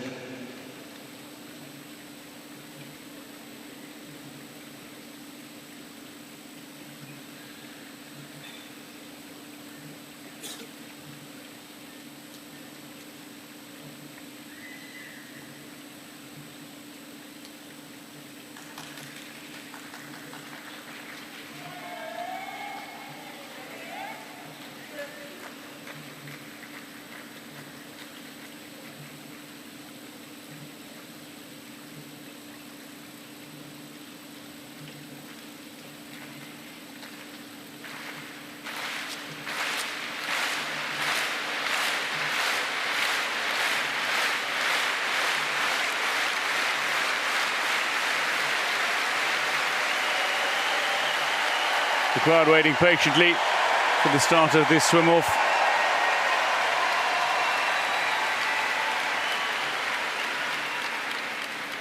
We have a short delay before the start of these races. Swimmers are in form, that's why they're currently waiting just the timing system to reset. So Paris, let's test who you are supporting in this swim-off. Let's make sure. Roger Dorsman of Netherlands goes in lane 4. Marco Menezes of Portugal goes in lane 5.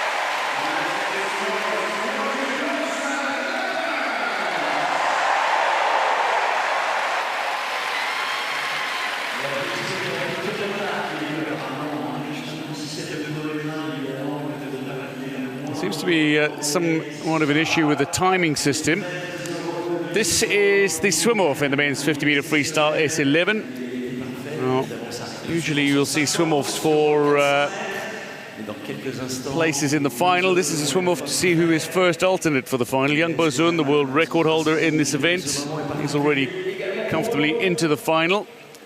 The reigning world champion in Roger Dorsman of Netherlands is not. This is an opportunity for him to be first reserve for the final.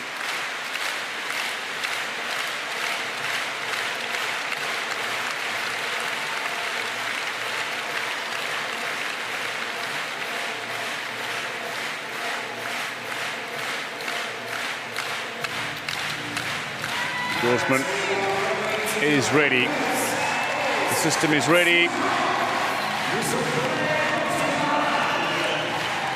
Maybe a little disconcerting for the swimmers.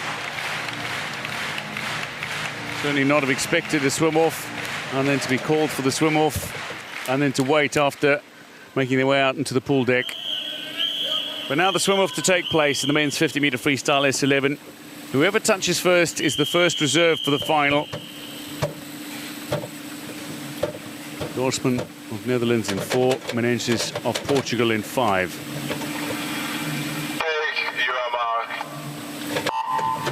Both swimmers went 27.18 in the preliminaries. Dorsman with an excellent start, great reaction time, and a superb underwater. Comes up well in front of Menezes at the moment. He's just drifting into the lane rope down the left through the opening 25 meters. Dorsman looking to power his way to the wall. Menezes, though, is coming back at him. He's got some great back-end speed as Menezes, but can Dorsman hold on to the wall? He's leading by half a body length at the moment. It's going to be Roger Dorsman who touches first, ahead of Menezes. 26.31. If only he had swum that in the heats, they would have qualified as second fastest. Roger Dorsman. Does not matter the time he swam, it matters that he touched first. He's first alternate, but he knows with a swim like that, he could very well have been challenging for the gold medal in the final. Right, I mean, wow, he just put up a very quick time, 26.31. It's unfortunate he didn't go that during the prelims. I will say, though, in the event that there is a scratch from one of the top 8 swimmers, they should be very afraid of Dorsman, because he just proved that even though he didn't have the best of swims in the 400 free, didn't have the best of swims in the 50 free during prelims, he's on the money now. He's back. He's swimming well. He's in fine form. Here he is, about half a body length ahead in a 50, which is only 1 lap. He swam very straight, so important for the S11 swimmers, put his head down, and you know, he was fully stopped by the time the Portuguese swimmer came in for the finish here. And here is Dorsman. You know, if anything, that was such a tough place to be in. They marched out the swimmers. There was a swim off, then they got up, then they went back. They had to put their clothes back on, and then they got back into swim. I mean, how nerve-wracking is that? Yeah, certainly disconcerting for the swimmers. But Roger Dorsman takes a 50 free swim off by almost a second from Marco Menezes. But Dorsman will be the first alternate for the men's 50-meter freestyle S11 final.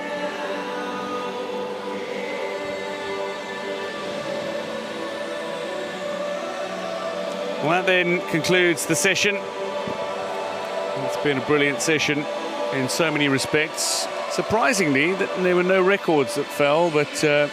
No, but I do think there's going to be some records tonight. The one that comes to mind is the 200-meter individual medley from Mallory Wegman. She is the world record holder in that event. You might also see something from Trusov. Who knows? It could be anything.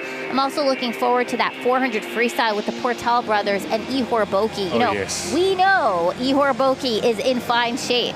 So is there going to be a world record? Who knows? Is he just going to go out and try and win the gold medal? Who knows? Are the Portal brothers going to have the support of the fans? We know they will.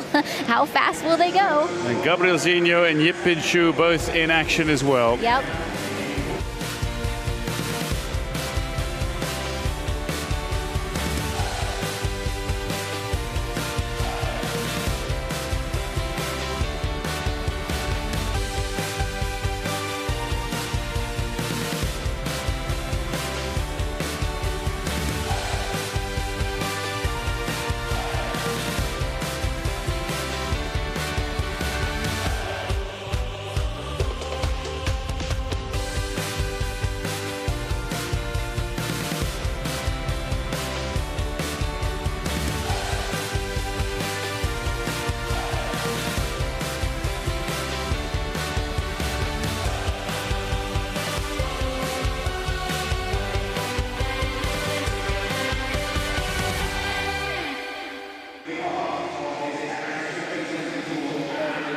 Well, that then the end of day 3's preliminary session. People's Republic of China topped the medal standings through day 2 of competition. They got 4 golds, 4 silvers and a bronze. Italy with the most medals, though, overall. A host of countries with medals, 25 in total, and a few more looking to add to their tally in the finals on day 3. 15 gold medal events to be contested, and a big night potentially for Ihor Boki, for Jessica Long, for Alice Tai, for Tess Routler, for Margia, amongst many others, including the Salai and Portal brothers. Now that then is all to look forward to. We look forward to your company then for more exhilarating action on day 3 of competition for the final session. But for now, from La Défense Arena, it's time to say goodbye.